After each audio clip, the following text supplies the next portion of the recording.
നമ്മുടെ പാർട്ടിയുടെ ഏരിയ സമ്മേളനത്തിൻ്റെ ഭാഗമായിട്ടുള്ള ഗംഭീരമായിട്ടുള്ള പ്രകടനവും റാലിയുമെല്ലാം ഇവിടെ സമാപിച്ചിരിക്കുകയാണ്.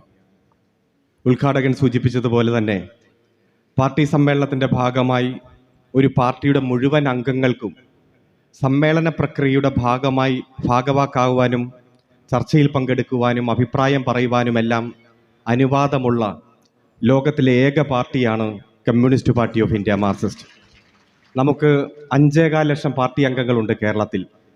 സെപ്റ്റംബറിൽ നടന്ന ബ്രാഞ്ച് സമ്മേളനത്തിൻ്റെ ഭാഗമായി മുഴുവൻ പാർട്ടി അംഗങ്ങളും ബ്രാഞ്ച് സമ്മേളനത്തിൻ്റെ ഭാഗമായി പങ്കെടുത്ത് വൈകുന്നേരം വരെ നമ്മളെ ഈ നാട് ഏൽപ്പിച്ചിരിക്കുന്ന കടമ കൃത്യമായി തന്നെ ചർച്ച ചെയ്തു.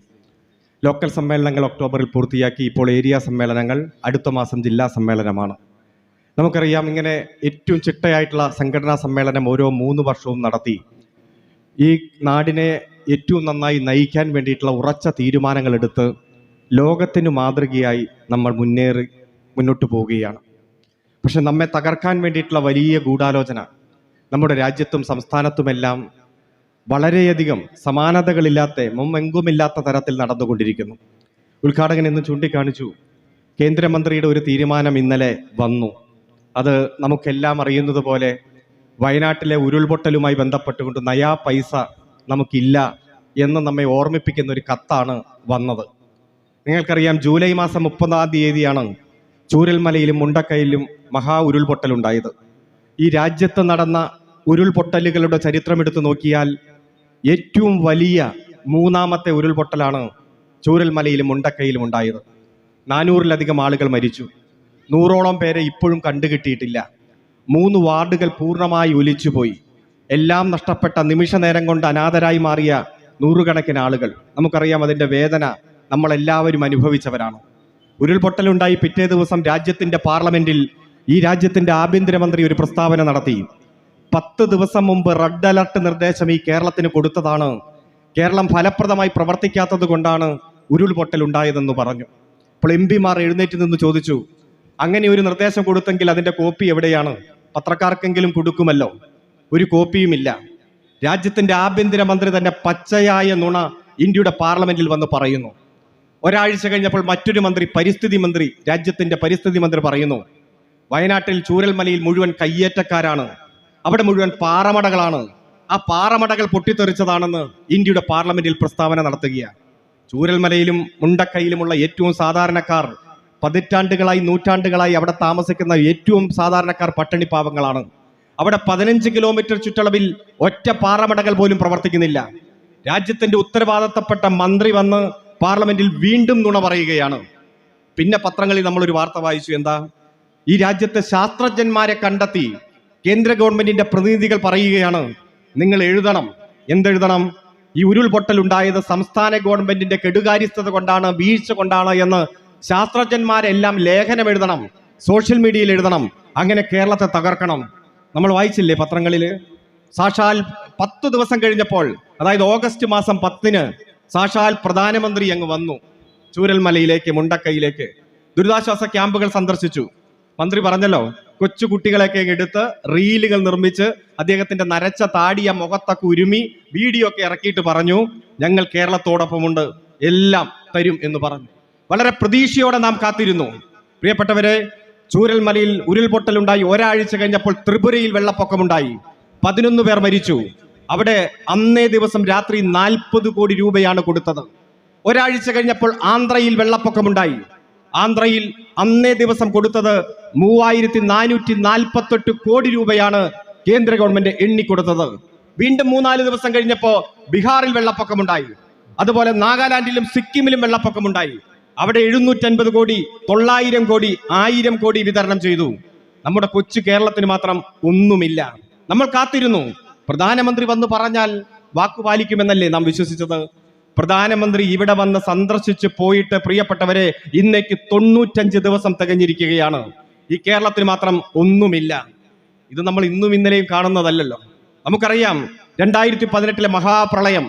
ആ പ്രളയകാലത്ത് ദുരന്തമുഖത്ത് വെള്ളത്തിൽ പെട്ടുപോയ ഗർഭിണികളായ സ്ത്രീകളെ വരെ ഹെലികോപ്റ്റർ വന്ന് എയർലിഫ്റ്റിംഗ് നടത്തി രക്ഷിച്ചു. നമ്മൾ ആ ചിത്രങ്ങളൊക്കെ കണ്ടപ്പോൾ നമ്മൾ ആത്മാഭിമാനം കൊണ്ട്, ആവേശം കൊണ്ട്, നമ്മൾ ഈ രാജ്യസ്നേഹം കൊണ്ട് നമ്മൾ ആ പടങ്ങളൊക്കെ എടുത്ത് പോസ്റ്റ് ചെയ്തു. പട്ടാളമല്ലേ വന്നത്? നമ്മുടെ സാധാരണക്കാരെ രക്ഷിച്ചല്ലോ. കൃത്യം 3 മാസം കഴിഞ്ഞപ്പോൾ ആദ്യത്തെ ബില്ല് വന്നു. 205 കോടി രൂപ കേന്ദ്രത്തിന് അടക്കണം.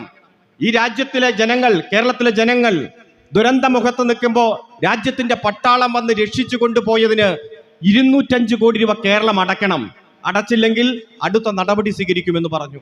ആ പ്രളയകാലത്ത് നമുക്ക് അരി തന്നു, എക്സ്ട്രാ റേഷൻ. 2-3 മാസം കഴിഞ്ഞപ്പോ അടുത്ത ബില്ല്. ആ റേഷന് 125 കോടി രൂപ കേരളം അടക്കണം, അല്ലെങ്കിൽ അടുത്ത മാസം മുതൽ നിങ്ങൾക്ക് റേഷൻ ഇല്ല എന്ന് പറയുന്ന സാഹചര്യം ഉണ്ടായി. പ്രിയപ്പെട്ടവരെ, നമ്മളും ഈ രാജ്യത്തിന്റെ ഭാഗമല്ലേ? ഈ കേരളത്തിലൊരു ദുരന്തമുണ്ടായാൽ ആ ദുരന്തമുഖത്ത് എത്തുക എന്ന് പറയുന്നത് ഈ രാജ്യത്തിന്റെ പട്ടാളത്തിന്റെ, കേന്ദ്ര ഗവൺമെന്റിന്റെ കടമയല്ലേ? ആ കടമ നിർവഹിക്കുന്നതിന് നമ്മൾ പണം എണ്ണി കൊടുക്കണമെന്ന് പറയുമ്പോൾ നമ്മളെ ഏത് രൂപത്തിലാണ് അവർ പരിഗണിക്കുന്നത്? 4 ദിവസത്തെ ശമ്പളം കടമായി സർക്കാർ ഉദ്യോഗസ്ഥന്മാർ തരണമെന്ന് പറഞ്ഞപ്പോ ആ ഉത്തരവ് കത്തിച്ച കോൺഗ്രസിന്റെയും BJPയുടെയും പ്രതിനിധികൾ അടക്കമുള്ളവരാണല്ലോ ഈ കേരളത്തിൽ ഇപ്പോൾ വർത്തമാനം പറഞ്ഞുകൊണ്ട് രംഗത്ത് വരുന്നത്. ഞാൻ സൂചിപ്പിച്ചത്, ഈ കേരളത്തെ തകർക്കാൻ വലിയ ഗൂഢാലോചന നടത്തി മുന്നോട്ട് പോവുകയാണ് രാജ്യം ഭരിക്കുന്ന ഗവൺമെന്റും അതിന് നേതൃത്വം കൊടുക്കുന്ന സംഘപരിവാറും അതുപോലെ കോൺഗ്രസും വലതുപക്ഷ മാധ്യമങ്ങളെല്ലാം ചേർന്നുകൊണ്ട്. എന്താണ് നമ്മളെ മാത്രം ഇത്ര ടാർഗറ്റ് ചെയ്യാൻ കാരണം? കേരളത്തെ തകർക്കണം, കേരളത്തിലെ ഗവൺമെന്റിനെ തകർക്കണം, ഗവൺമെന്റിന് നേതൃത്വം കൊടുക്കുന്ന ഇടതുപക്ഷ ജനാധിപത്യ മുന്നണിയെ തകർക്കണം, ഇടതുപക്ഷ ജനാധിപത്യ മുന്നണിക്ക് നേതൃത്വം കൊടുക്കുന്ന CPM-നെ തകർക്കണം. CPM-നെ തകർക്കാൻ CPM-ന്റെ നേതാക്കന്മാരെ ആക്രമിക്കണം, വ്യക്തിപരമായി ആക്രമിക്കണം, കുടുംബത്തെ ആക്രമിക്കണം. അങ്ങനെ ഈ കേരളത്തിൽ ഇടതുപക്ഷമേ ഇല്ലാതാക്കണം. അതിനുവേണ്ടി അജണ്ട വെച്ചുകൊണ്ടുള്ള പ്രവർത്തനം ഇറങ്ങി തിരിച്ചിരിക്കുന്നു. എന്താണ് കാരണം? കാരണമുണ്ട്. ഈ രാജ്യത്ത് കഴിഞ്ഞ 8-10 കൊല്ലമായി ചർച്ച ചെയ്യപ്പെടുന്ന മുഴുവൻ വിഷയങ്ങളിലും ഒരു ഭാഗത്ത് CPM ഉണ്ട്, ഇടതുപക്ഷമുണ്ട്.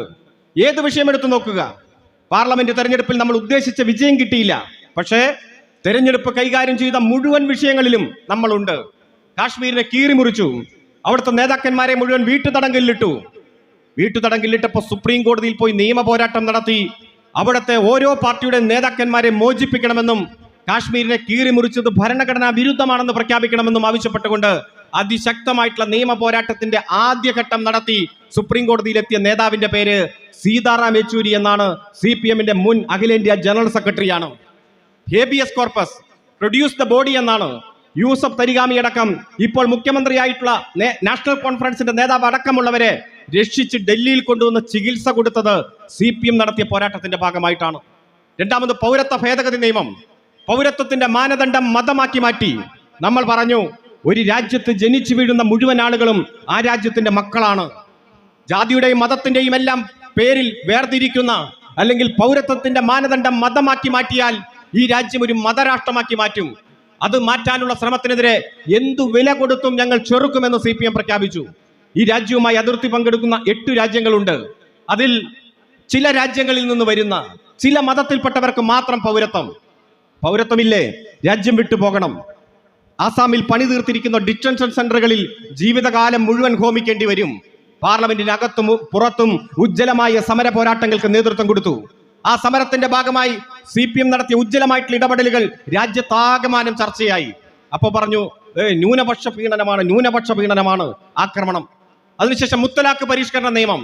നമുക്കറിയാം, മുത്തലാഖുമായി ബന്ധപ്പെട്ടുകൊണ്ട് സുപ്രീം കോടതിയുടെ വിധി വന്നു. പരിഷ്കൃത സമൂഹത്തിന് യോജിക്കാത്ത ചില കാര്യങ്ങൾ സുപ്രീം കോടതി റദ്ദാക്കി. അതിനുശേഷം ഒരു നിയമനിർമ്മാണം. ഏതു മതത്തിലും ഭാര്യ ഭർത്താക്കന്മാർ തമ്മിൽ തർക്കമുണ്ടായാൽ അതൊരു സിവിൽ ഡിസ്പ്യൂട്ടാണ്, ഒരു മേശയ്ക്ക് ചുറ്റും ഇരുന്ന് പറഞ്ഞു പരിഹരിക്കാൻ കഴിയുന്ന തർക്കം. എന്നാൽ ഇസ്ലാം മതത്തിൽ മാത്രം അത് ക്രിമിനൽ നിയമമാക്കി മാറ്റി. ഒരു തരത്തിലും ഒരു കൺസിലിയേഷൻ ഇല്ല, ജാമ്യമില്ലാത്ത വകുപ്പ് ജയിലിലേക്ക്. നമ്മൾ പറഞ്ഞു, ഇത്തരത്തിൽ ഒരു മതത്തെ മാത്രം ക്രിമിനൽ നിയമത്തിന്റെ പരിധിയിൽ വരുന്ന സാഹചര്യം അത് ഈ രാജ്യം ഉയർത്തിപ്പിടിക്കുന്ന മതനിരപേക്ഷ കാഴ്ചപ്പാടുകൾക്കെതിരാണ്. ഉജ്ജ്വലമായിട്ടുള്ള പോരാട്ടം പാർലമെന്റിനകത്തും പുറത്തും നമ്മൾ നടത്തി. പാർലമെന്റിൽ ചർച്ച വന്നപ്പോഴോ ലീഗിന്റെ MP-മാർ ആരുമില്ല. എന്തിയെ?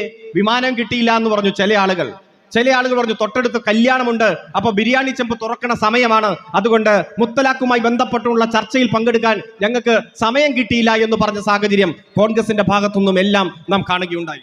കർഷകരുടെ സമരം. ഈ രാജ്യത്ത് അത്യുജ്വലമായിട്ടുള്ള കർഷകരുടെ പോരാട്ടം നടന്നില്ലേ? ജനിച്ച നാട്ടിൽ നമുക്ക് കർഷകർ അന്തസ്സോടെ ജീവിക്കാൻ നമുക്ക് അന്നം നൽകുന്ന കർഷകർ നടത്തിയ ഐതിഹാസികമായ പോരാട്ടം. പ്രധാനമന്ത്രി എന്താ പറഞ്ഞേ? അർബൻ നക്സലൈറ്റുകളുടെ സമരം, അല്ലെങ്കിൽ ഖാലിസ്ഥാൻവാദികളുടെ സമരമാണ്, പാകിസ്ഥാൻവാദികളുടെ സമരമാണ്, അതുകൊണ്ട് ഈ സമരം വാർത്ത പോലും ആക്കരുത് എന്നാണ് പറഞ്ഞത്. പക്ഷേ 1.25 വർഷം നീണ്ടുനിന്ന സമരം, ആ സമരം മുന്നോട്ട് വെച്ച മുഴുവൻ മുദ്രാവാക്യങ്ങളും അംഗീകരിച്ചു കൊടുത്ത് പ്രധാനമന്ത്രി തന്നെ രാജ്യത്തോട് മാപ്പ് പറയേണ്ടി വന്ന സാഹചര്യം നാം കാണുകയുണ്ടായി. ആ നാസിക്കിൽ നിന്ന് ആരംഭിച്ച ലോങ് മാർച്ച് നിങ്ങൾക്ക് ഓർമ്മയില്ലേ? ചെരുപ്പ് പോലും ധരിക്കാതെ ആ കർഷകർ പണിക്കിറങ്ങുന്ന ഡ്രസ്സും ധരിച്ച് കയ്യിൽ ചെങ്കൊടിയും പിടിച്ചുകൊണ്ട് ആരംഭിച്ച ആ മഹാറാലി ലോങ് മാർച്ച് മുംബൈ മഹാനഗരിയിലേക്ക് കടന്നു വന്നപ്പോൾ ആ മുംബൈയിലെ ഫ്ളാറ്റുകളിലുള്ളവരെല്ലാം താഴെ ഇറങ്ങി ബിസ്ക്കറ്റും വെള്ളവുമായി കാത്തിരുന്ന് നമുക്ക് അന്നം നൽകുന്ന കർഷകരുടെ ഐതിഹാസികമായ പോരാട്ടത്തെ വിജയത്തിലെത്തിച്ചത് നമ്മുടെ മുന്നിലുണ്ട്. ആ കർഷക സമരത്തിലും പാറിപ്പറന്നത് ചെങ്കൊടിയും അതിന് നേതൃത്വം കൊടുത്തത് കമ്മ്യൂണിസ്റ്റ് പാർട്ടി ഓഫ് ഇന്ത്യയും മാർക്സിസ്റ്റും അതുപോലെ തന്നെ കർഷക പ്രസ്ഥാനങ്ങളാണ് എന്ന് നമുക്ക് കാണാൻ കഴിയും. അത് മാത്രമാണോ? തൊഴിലാളികളുടെ സമരം. എത്രയോ തൊഴിൽ നിയമങ്ങൾ ഈ രാജ്യത്തുണ്ട്. ബോണസ്, ഗ്രാറ്റുവിറ്റി, പ്രൊവിഡന്റ് ഫണ്ട്, 8 മണിക്കൂർ ജോലി, 8 മണിക്കൂർ വിനോദം, വിശ്രമം, അതുപോലെ സ്ത്രീകൾക്ക് അന്തസ്സായി തൊഴിലെടുക്കാനുള്ള സാഹചര്യം, മെറ്റേണിറ്റി ബെനിഫിറ്റ്.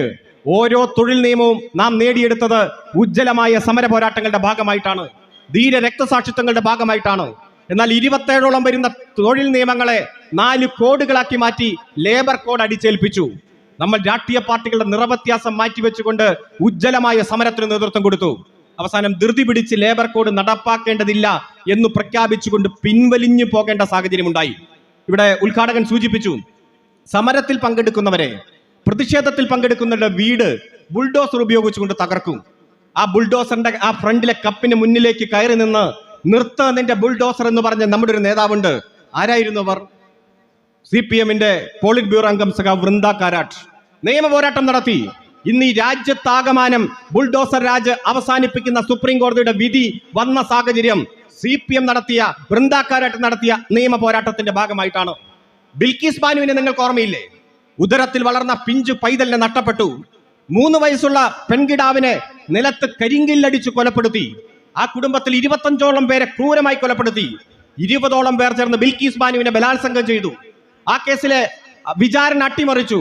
അവസാനം സുപ്രീം കോടതി ഇടപെട്ട് മറ്റൊരു സംസ്ഥാനത്ത് കൊണ്ടുപോയി വിചാരണ നടത്തി 10ഓളം പ്രതികളെ ജീവപര്യന്തം തടവിന് ശിക്ഷിച്ചു. കഴിഞ്ഞ സ്വാതന്ത്ര്യ ദിനം ആ പ്രതികളെ മുഴുവൻ ജയിൽ മോചിതരാക്കി പുറത്തു കൊണ്ടുവന്ന് RSS നേതൃത്വത്തിലുള്ള ഗവൺമെന്റ് സ്വീകരണം നൽകി. സുഭാഷിണി അലി എന്ന CPM-ന്റെ പോളിറ്റ് ബ്യൂറോ അംഗം സുപ്രീം കോടതിയിൽ പോയി നിയമ പോരാട്ടം നടത്തി. പുറത്തേക്ക് RSS വിട്ട, BJP ഗവൺമെന്റ് മോചിപ്പിച്ചു വിട്ട മുഴുവൻ പ്രതികളെയും തിരിച്ച് ജയിലിലേക്ക് കയറി സുഭാഷിണി അലി നടത്തിയ ഉജ്ജ്വലമായിട്ടുള്ള നിയമ പോരാട്ടം. ഒരു ഭാഗത്ത് CPM നടത്തിയ പോരാട്ടം. എല്ലാം പോട്ടെ, ഇലക്ട്രൽ ബോണ്ട് നിങ്ങൾക്ക് ഓർമ്മയുണ്ടാകും. എത്ര കോടിക്കണക്കിന് രൂപയും രാഷ്ട്രീയ പാർട്ടികൾക്ക് വാങ്ങിക്കാം, ഒരു കണക്കും ആർക്കും കൊടുക്കേണ്ട. CPM പ്രഖ്യാപിച്ചു, ഒരു നയാ പൈസ ഞങ്ങൾക്ക് വേണ്ട. സുപ്രീം കോടതിയിൽ പോയി നിയമ പോരാട്ടം നടത്തി. അവസാനം ഭരണഘടനാ വിരുദ്ധമാണെന്ന് കണ്ടെത്തി ഇലക്ട്രൽ ബോണ്ട് അങ്ങ് റദ്ദു ചെയ്തു. അതോടുകൂടി BJP-യുടെയും കോൺഗ്രസിന്റെയും മുസ്ലിം ലീഗിന്റെയും മറ്റെല്ലാ രാഷ്ട്രീയ പാർട്ടികളുടെയും എല്ലാം ശത്രുക്കളായി CPM മാറുന്ന കാഴ്ച. ഒരു നയാ പൈസ സ്വീകരിക്കാതെ ഇലക്ട്രൽ ബോണ്ടിനെതിരെ നിയമ പോരാട്ടം നടത്തി നമ്മൾ മുന്നേറി. പാർലമെന്റിലോ എണ്ണം കുറവാണ്, പക്ഷെ കാര്യനിമ്മിന്റെ കരുത്താണ്. ബാബറി മസ്ജിദുമായി ബന്ധപ്പെട്ടുകൊണ്ട്, രാമക്ഷേത്രവുമായി ബന്ധപ്പെട്ടുകൊണ്ടുള്ള വിഷയം വന്നപ്പോഴോ ഉജ്ജ്വലമായിട്ടുള്ള പ്രസംഗം നിങ്ങൾക്ക് ഓർമ്മയുണ്ടാകും. നിങ്ങൾ ഉയർത്തിപ്പിടിക്കുന്ന രാമൻ മാനവികതയുടെയും മനുഷ്യ സ്നേഹത്തിന്റെയും രാമനല്ല. നിങ്ങൾ ഉയർത്തിപ്പിടിക്കുന്ന രാമൻ മഹാത്മാഗാന്ധി ഉയർത്തിപ്പിടിച്ച രാമനല്ല. നിങ്ങൾ ഉയർത്തിപ്പിടിക്കുന്ന രാമൻ ഈ രാജ്യത്തെ വിഭജിക്കാൻ വേണ്ടിയിട്ടുള്ളതാണെന്ന് ജോൺ ബ്രിട്ടാസ് അടക്കമുള്ള CPM-ന്റെ MP-മാർ നടത്തിയ ഉജ്ജ്വലമായിട്ടുള്ള പ്രസംഗങ്ങളും ഇടപെടലുകളും എല്ലാം നിങ്ങളുടെ മനസ്സിലുണ്ടാകും. പാർലമെന്റിൽ ഏതു വിഷയം ഉയർന്നു വന്നാലും ഒരു ഭാഗത്ത് നമ്മളാണ്, CPM ആണ്. മണിപ്പൂരിൽ ഏറ്റവും സാധാരണക്കാരെ ക്രൂരമായി വേട്ടയാടുന്നു, മതത്തിന്റെ പേരിൽ തന്നെ. ഇരുവിഭാഗങ്ങൾ എന്ന് പറയുമ്പോഴും 450ഓളം പള്ളികൾ തകർത്തു. ഓരോ ദിവസവും ഞെട്ടിപ്പിക്കുന്ന വാർത്ത വരികയില്ല, ഇത്ര പേർ കൊല്ലപ്പെട്ടു, ഇത്ര പേർ കൊല്ലപ്പെട്ടു. ഇതുവരെ പ്രധാനമന്ത്രി ഒരു അക്ഷരം ഉരിയാടിയിട്ടുണ്ടോ? മണിപ്പൂർ സന്ദർശിച്ചിട്ടുണ്ടോ? ആകെ പറഞ്ഞതെന്താ? ഒരു വീഡിയോ, സാധാരണക്കാരായ പെൺകുട്ടികളെ നഗ്നരാക്കി പരേഡ് നടത്തുന്ന വീഡിയോ പുറത്തിറങ്ങിയപ്പോ ഈ രാജ്യത്തിന് അപമാനമുണ്ടാക്കി എന്ന് മാത്രമാണ് പ്രധാനമന്ത്രി മണിപ്പൂരിനെ കുറിച്ച് പറഞ്ഞത്. ഈ കേരളത്തിൽ ഒരു ജില്ലയുടെ വലിപ്പമുള്ളൂ മണിപ്പൂരിന്. ആ മണിപ്പൂരിലെ കലാപം അടിച്ചമർത്താൻ ഈ രാജ്യത്തിന്റെ പട്ടാളം വിചാരിച്ചാൽ നിമിഷ നേരം മതി. ഞാൻ സൂചിപ്പിച്ചത്, പ്രിയപ്പെട്ടവരെ, ഈ രാജ്യത്തെ പാർശ്വവൽക്കരിക്കപ്പെട്ട സമൂഹത്തെ ജാതിയുടെ, മതത്തിന്റെ, വേഷത്തിന്റെ, ഭാഷയുടെ, സംസ്കാരത്തിന്റെ പേരിൽ അടിച്ചമർത്തുമ്പോൾ അവിടെയെല്ലാം ഓടിയെത്തി പ്രതിഷേധത്തിന്റെ പുതിയ തലങ്ങൾ സൃഷ്ടിക്കുന്നത് communist party of India, Marxist ആണ്. അതുകൊണ്ട് ഇവരുടെ എല്ലാം ശത്രുവായി നമ്മൾ മാറുന്നു ഒരു ഭാഗത്ത്. മറുഭാഗത്തോ കേന്ദ്ര ഗവൺമെന്റിന്റെ ആഗോളവൽക്കരണ നയങ്ങളുടെ ദുരന്ത ഫലം എല്ലാ വിഭാഗം ആളുകളും അനുഭവിക്കുകയാണ്. എന്നാൽ ആ ദുരന്തങ്ങൾക്ക് ബദൽ സൃഷ്ടിച്ചുകൊണ്ട് കേരളത്തിലെ ഗവൺമെന്റ് എങ്ങനെയാണ് ജനാധിപത്യ ഗവൺമെന്റ് പ്രവർത്തിക്കേണ്ടത് എന്ന് കാണിച്ചു തരുന്നു. ഏതു മേഖല എടുത്ത് പരിശോധിക്കുക, 2 സൂചികയാണുള്ളത്. മാനവ വിഭവ സൂചികയും സുസ്ഥിര വികസന സൂചികയും. മാനവ വിഭവ സൂചിക എന്ന് പറഞ്ഞാൽ ജനനം മുതൽ മരണം വരെയുള്ള ഓരോ ഘട്ടങ്ങളാണ്. സുസ്ഥിര വികസനം എന്ന് പറഞ്ഞാൽ ഈ സംസ്ഥാനത്തിന്റെ രാജ്യത്തിന്റെ വികസനത്തിൻ്റെതായിട്ടുള്ള പുതിയ എല്ലാ മേഖലകളുമാണ്. ഈ മേഖലകളിൽ ഉൾപ്പെടെ എല്ലാ രംഗത്തും നമ്മൾ ഒന്നാമതെത്തുകയാണ്. കേന്ദ്രം പൊതുമേഖലാ സ്ഥാപനങ്ങളെ വിറ്റഴിക്കുന്നു. കഴിഞ്ഞ 3 വർഷം കൊണ്ട് 195,000 കോടി രൂപയുടെ പൊതുമേഖലാ സ്ഥാപനമാണ് വിറ്റഴിച്ചത്. BPCL, BSNL, LIC, തുറമുഖങ്ങൾ, വിമാനത്താവളങ്ങൾ, ദേശീയപാതകൾ, റെയിൽവേ സ്റ്റേഷനുകൾ, ട്രെയിനുകൾ എല്ലാം വിൽക്കാൻ തീരുമാനിക്കുന്നു. Doing business is not a duty of the government. ഈ സംരംഭങ്ങൾ നടത്തുക എന്നുള്ളത് ഗവൺമെന്റിന്റെ ഡ്യൂട്ടി അല്ലെന്ന് പ്രഖ്യാപിക്കുന്നു. എന്നാൽ കേരളത്തിലോ അത്തരത്തിൽ വിൽക്കുന്ന പൊതുമേഖലാ സ്ഥാപനങ്ങളെ ഓരോന്നും ഏറ്റെടുത്ത് സംരക്ഷിച്ച് മാതൃകാപരമായി നിരവധി ആളുകൾക്ക് ജോലി കൊടുത്ത് സംരക്ഷിക്കുന്ന സാഹചര്യം നാം കാണുകയാണ്. നിങ്ങൾക്കറിയാം, ഹിന്ദു ദിനപത്രം ഉൾപ്പെടെ 8 ദിനപത്രങ്ങൾ അച്ചടിക്കുന്ന ഈ കോട്ടയം ജില്ലയിലെ പെരുവയിലെ ഹിന്ദുസ്ഥാൻ ന്യൂസ് പ്രിന്റ് ഫാക്ടറി അങ്ങനെ കേന്ദ്രം വിറ്റതാണ്. നിയമ പോരാട്ടത്തിലൂടെ നമ്മൾ ഏറ്റെടുത്തതാണ്. ഇപ്പോൾ ഏറ്റവും മികച്ച രീതിയിൽ നമ്മൾ നടത്തി മുന്നോട്ട് പോകുന്നു. തിരുവനന്തപുരം വിമാനത്താവളം വിൽക്കാൻ തീരുമാനിച്ചു. നമ്മൾ പറഞ്ഞു നമ്മൾ ഏറ്റെടുക്കാം. നമ്മൾ പറഞ്ഞു നിങ്ങൾക്ക് തരില്ല, അദാനിക്ക് കൊടുക്കൂ. നമ്മൾ പൊതുമേഖലാ സ്ഥാപനങ്ങളെ സംരക്ഷിച്ച് മാതൃകയായ ബദലുകൾ സൃഷ്ടിക്കുന്നു. തൊഴിലില്ലായ്മ ഈ രാജ്യം കണ്ടതിൽ ഏറ്റവും രൂക്ഷമായ തൊഴിലില്ലായ്മയിലൂടെ രാജ്യം കടന്നു പോകുകയാണ്. ഏറ്റവും സുരക്ഷിതത്വമുള്ള ജോലി പട്ടാളത്തിലായിരുന്നു. എന്നാൽ ഇപ്പോഴോ 4 വർഷമാണ് പട്ടാളത്തിലെ ജോലി. 18 വയസ്സിൽ ജോലി കിട്ടും, 22 വയസ്സിൽ റിട്ടയർ ആകും. 19 വയസ്സിലാണോ കയറുന്നത്, 23-ാം വയസ്സിൽ റിട്ടയർ ആകും. വടക്കേന്ത്യയിലേക്കൊക്കെ ചെന്നാൽ കുട്ടികൾ പഠിക്കുന്നതോടൊപ്പം തന്നെ ഫിസിക്കൽ ട്രെയിനിങ് എക്സസൈസ് നടത്തും. കാരണം പട്ടാളത്തിൽ ജോലി കിട്ടുക, സേനയിൽ ജോലി കിട്ടുക എന്നത് അവരുടെ ഏറ്റവും വലിയ ആഗ്രഹമാണ്. എന്നാൽ ആ ജോലി പോലും 4 കൊല്ലത്തേക്ക് ചുരുക്കി തൊഴിലില്ലായ്മയുടെ രൂക്ഷമായ നാളുകളിലൂടെ ഈ രാജ്യം കടന്നു പോവുകയാണ്. റെയിൽവേയിൽ തന്നെ ലക്ഷക്കണക്കിന് ഒഴിവുകളാണ്. 75,000 ലോക്കോ പൈലറ്റുകളുടെ ഒഴിവുകളാണ്. കേരളത്തിലോ യുവജനങ്ങളുടെ തൊഴിൽ സ്വപ്നങ്ങളെ സംരക്ഷിക്കുന്ന ഗവൺമെന്റായി കേരളത്തിലെ ഗവൺമെന്റ് മാറി. ഈ കഴിഞ്ഞ 1 വർഷം ഇന്ത്യയിൽ ആകെ കിട്ടിയ സർക്കാർ ജോലി 62,000 പേർക്ക് മാത്രമാണ്. 62,000 പേർക്കാണ് ഇന്ത്യയിലെ 28 സംസ്ഥാനങ്ങളിലുമായി സർക്കാർ ജോലി കിട്ടിയത്. എന്നാൽ അതിൽ 34,111 ജോലി ഈ കൊച്ചു കേരളത്തിലാണ്. നമുക്ക് വിശ്വസിക്കാൻ കഴിയുമോ? ഈ രാജ്യത്തിന്റെ ജനസംഖ്യ അടിസ്ഥാനത്തിൽ 1.86% ജനങ്ങൾ മാത്രമാണ് ഈ കൊച്ചു കേരളത്തിലുള്ളത്. പക്ഷെ ഈ രാജ്യത്താകെ കിട്ടുന്ന നിയമനത്തിന്റെ 60% ഈ കൊച്ചു കേരളത്തിലാണ് എന്നത് ആഗോളവൽക്കരണത്തിന് ബദൽ സൃഷ്ടിച്ചുകൊണ്ട് നമ്മൾ മുന്നേറുകയാണ്. വിദ്യാഭ്യാസ രംഗത്തോ LPSൽ ചേരുന്നതിന്റെ പകുതി UP എത്തുമ്പോൾ പിരിഞ്ഞു പോകുന്നു. UPയിൽ ചേരുന്നത് ഹൈസ്കൂൾ എത്തുമ്പോൾ പകുതിയില്ല. ഉന്നത വിദ്യാഭ്യാസ രംഗത്ത് പെൺകുട്ടികൾക്ക് സ്ഥാനമില്ല. വടക്കേന്ത്യയിലേക്ക് നോക്കിയാൽ ഇന്ത്യയുടെ ആഗോള മൊത്തത്തിലുള്ള കണക്കെടുത്ത് നോക്കിയാൽ, എന്നാൽ കേരളത്തിലോ മുഴുവൻ കുട്ടികളും സ്കൂളിൽ പോകുന്ന മാതൃകാ വിദ്യാഭ്യാസം ഉറപ്പുവരുത്തുന്ന സംസ്ഥാനമായി ഈ കേരളം മാറിയിരിക്കുന്നു. ഞാൻ സൂചിപ്പിച്ചത് ഓരോ രംഗത്തും ബദലുകൾ സൃഷ്ടിച്ച് ഈ കേരളം മുന്നോട്ട് പോകുമ്പോൾ ആ ബദൽ ഈ രാജ്യത്തിന്റെ ബദൽ എന്ന രൂപത്തിലേക്ക് അതിശക്തമായി ഉയർന്നു വരും എന്നതുകൊണ്ട് ഈ ബദലുകൾ സൃഷ്ടിക്കുന്ന ഗവൺമെന്റിനെ ഇല്ലായ്മ ചെയ്യണം. അതിനുവേണ്ടി കേരളത്തിലെ ഇടതുപക്ഷ ജനാധിപത്യ മുന്നണിയെ തകർക്കണം. ഒന്ന്, ഇവിടെ മന്ത്രി പറഞ്ഞു അർഹതപ്പെട്ടതൊന്നും തരില്ല. ഇവിടുന്ന് പിരിച്ചു കൊണ്ടുപോകുന്ന നികുതിയുടെ വിഹിതം പോലും നമുക്ക് തരില്ല. അതുപോലെ അത് ചോദിക്കുമ്പോഴോ ഒരു മറുപടിയുമില്ല. ഡൽഹിയിൽ പോയി സമരം നടത്തി, സുപ്രീം കോടതിയിൽ പോയി നിയമ പോരാട്ടം നടത്തേണ്ടി വന്നു. രണ്ടാമതോ ഗവർണറെ ഉപയോഗിച്ചുകൊണ്ടുള്ള രാഷ്ട്രീയം കളി. നിങ്ങൾക്കറിയാമല്ലോ, ആരിഫ് മുഹമ്മദ് ഖാൻ കഴിഞ്ഞ 5-6 കൊല്ലമായി എന്തൊക്കെയാ ചെയ്തുകൊണ്ടിരിക്കുന്നത് എന്ന് നമുക്കറിയാം. അങ്ങനെ ഈ കേരളത്തിന് എല്ലാ തരത്തിലുള്ള നിയമപരമായി കിട്ടേണ്ടത് നിഷേധിച്ച് മുന്നോട്ട് പോകുന്നു. മറ്റൊന്നോ, ഈ രാജ്യത്തെ ഒരു മതരാഷ്ട്രമാക്കി മാറ്റാനുള്ള ശ്രമത്തെ അതിശക്തമായി ഇടതുപക്ഷം ചെറുക്കുകയാണ്. ഈ വർഗീയത ഭൂരിപക്ഷമായാലും അത് ന്യൂനപക്ഷമായാലും ഈ രാജ്യത്തിന് ആപത്താണ് എന്ന് തെളിയിച്ചുകൊണ്ട് ഭരണഘടന ഉറപ്പു നൽകുന്ന മതനിരപേക്ഷതയും ഫെഡറലിസവും ജനാധിപത്യവും കാത്തു സൂക്ഷിക്കാൻ ഏതറ്റം വരെ പോകുവാൻ നമ്മൾ നടത്തിക്കൊണ്ടിരിക്കുന്ന ഇടപെടലുകൾ ഈ രാജ്യത്ത് ഗൗരവമായിട്ടുള്ള ചർച്ചയാണ്. യൂണിഫോം സിവിൽ കോഡായാലും, ഒരേ രാജ്യം ഒരേ തെരഞ്ഞെടുപ്പ് നടപ്പാക്കാനുള്ള ശ്രമമായാലും, ഭരണഘടന ഉറപ്പു നൽകുന്ന മൗലിക അവകാശങ്ങളുടെ നിഷേധമായാലും, നമ്മൾ ഉയർത്തിപ്പിടിക്കുന്ന ബദൽ ഈ രാജ്യത്തെ ഏറ്റവും ഗൗരവമായിട്ടുള്ള ചർച്ചയായി മാറുമ്പോൾ ആ ബദലുകൾ മുന്നോട്ട് വയ്ക്കുന്ന കമ്മ്യൂണിസ്റ്റ് പാർട്ടിയെ തകർക്കണം. അതിനുവേണ്ടി എല്ലാ തരത്തിലും ഉള്ള ആനുകൂല്യങ്ങൾ നിഷേധിച്ച് നൽകേണ്ടത് നൽകാതെ കേരളത്തിന്റെ അധികാര പരിധിയിൽ ഇടപെട്ട് ആ കേരളത്തിന്റെ സുതാര്യമായിട്ടുള്ള ഭരണം അട്ടിമറിക്കാൻ വേണ്ടിയിട്ടുള്ള നടപടിക്രമങ്ങളുമായി കേന്ദ്രം മുന്നോട്ട് പോകുന്ന കാഴ്ചയാണ് നാം കണ്ടുകൊണ്ടിരിക്കുന്നത്. അതിനോ എല്ലാ പിന്തുണയും കൊടുക്കുന്നു കോൺഗ്രസ്. വലതുപക്ഷ മാധ്യമങ്ങൾ എല്ലാ പിന്തുണയും കൊടുക്കുന്നു. അവർക്കൊരു ഉദാഹരണമുണ്ട് ബംഗാൾ, അവർക്കൊരു ഉദാഹരണമുണ്ട് ത്രിപുര. അവിടെയെല്ലാം ഭൂരിപക്ഷ വർഗീയതയും ന്യൂനപക്ഷ വർഗീയതയും അതുപോലെ തീവ്ര ഇടതുപക്ഷവും തീവ്ര വലതുപക്ഷവും എല്ലാ മാധ്യമങ്ങളും ഒത്തുചേർന്നപ്പോ അവിടുത്തെ കമ്മ്യൂണിസ്റ്റ് പാർട്ടികളെ ദുർബലപ്പെടുത്താൻ അവർക്ക് കഴിഞ്ഞു. അതുകൊണ്ട് ആ മോഡൽ കേരളത്തിലും കൊണ്ടുവരണം. അതിനുവേണ്ടി ആരംഭിച്ചിരിക്കുകയാണ് ഇപ്പോൾ. 2019 അവസാനം മുതൽ 2021 വരെ ഒരു 1.5 വർഷം വലിയ ശ്രമം അവർ നടത്തിയിരുന്നു. അന്ന് അവർക്ക് നേടാൻ കഴിഞ്ഞില്ല. ഇപ്പോൾ ഈ 1.5 വർഷം പഞ്ചായത്ത് തെരഞ്ഞെടുപ്പ് വരുന്നു, നിയമസഭാ തെരഞ്ഞെടുപ്പ് വരുന്നു.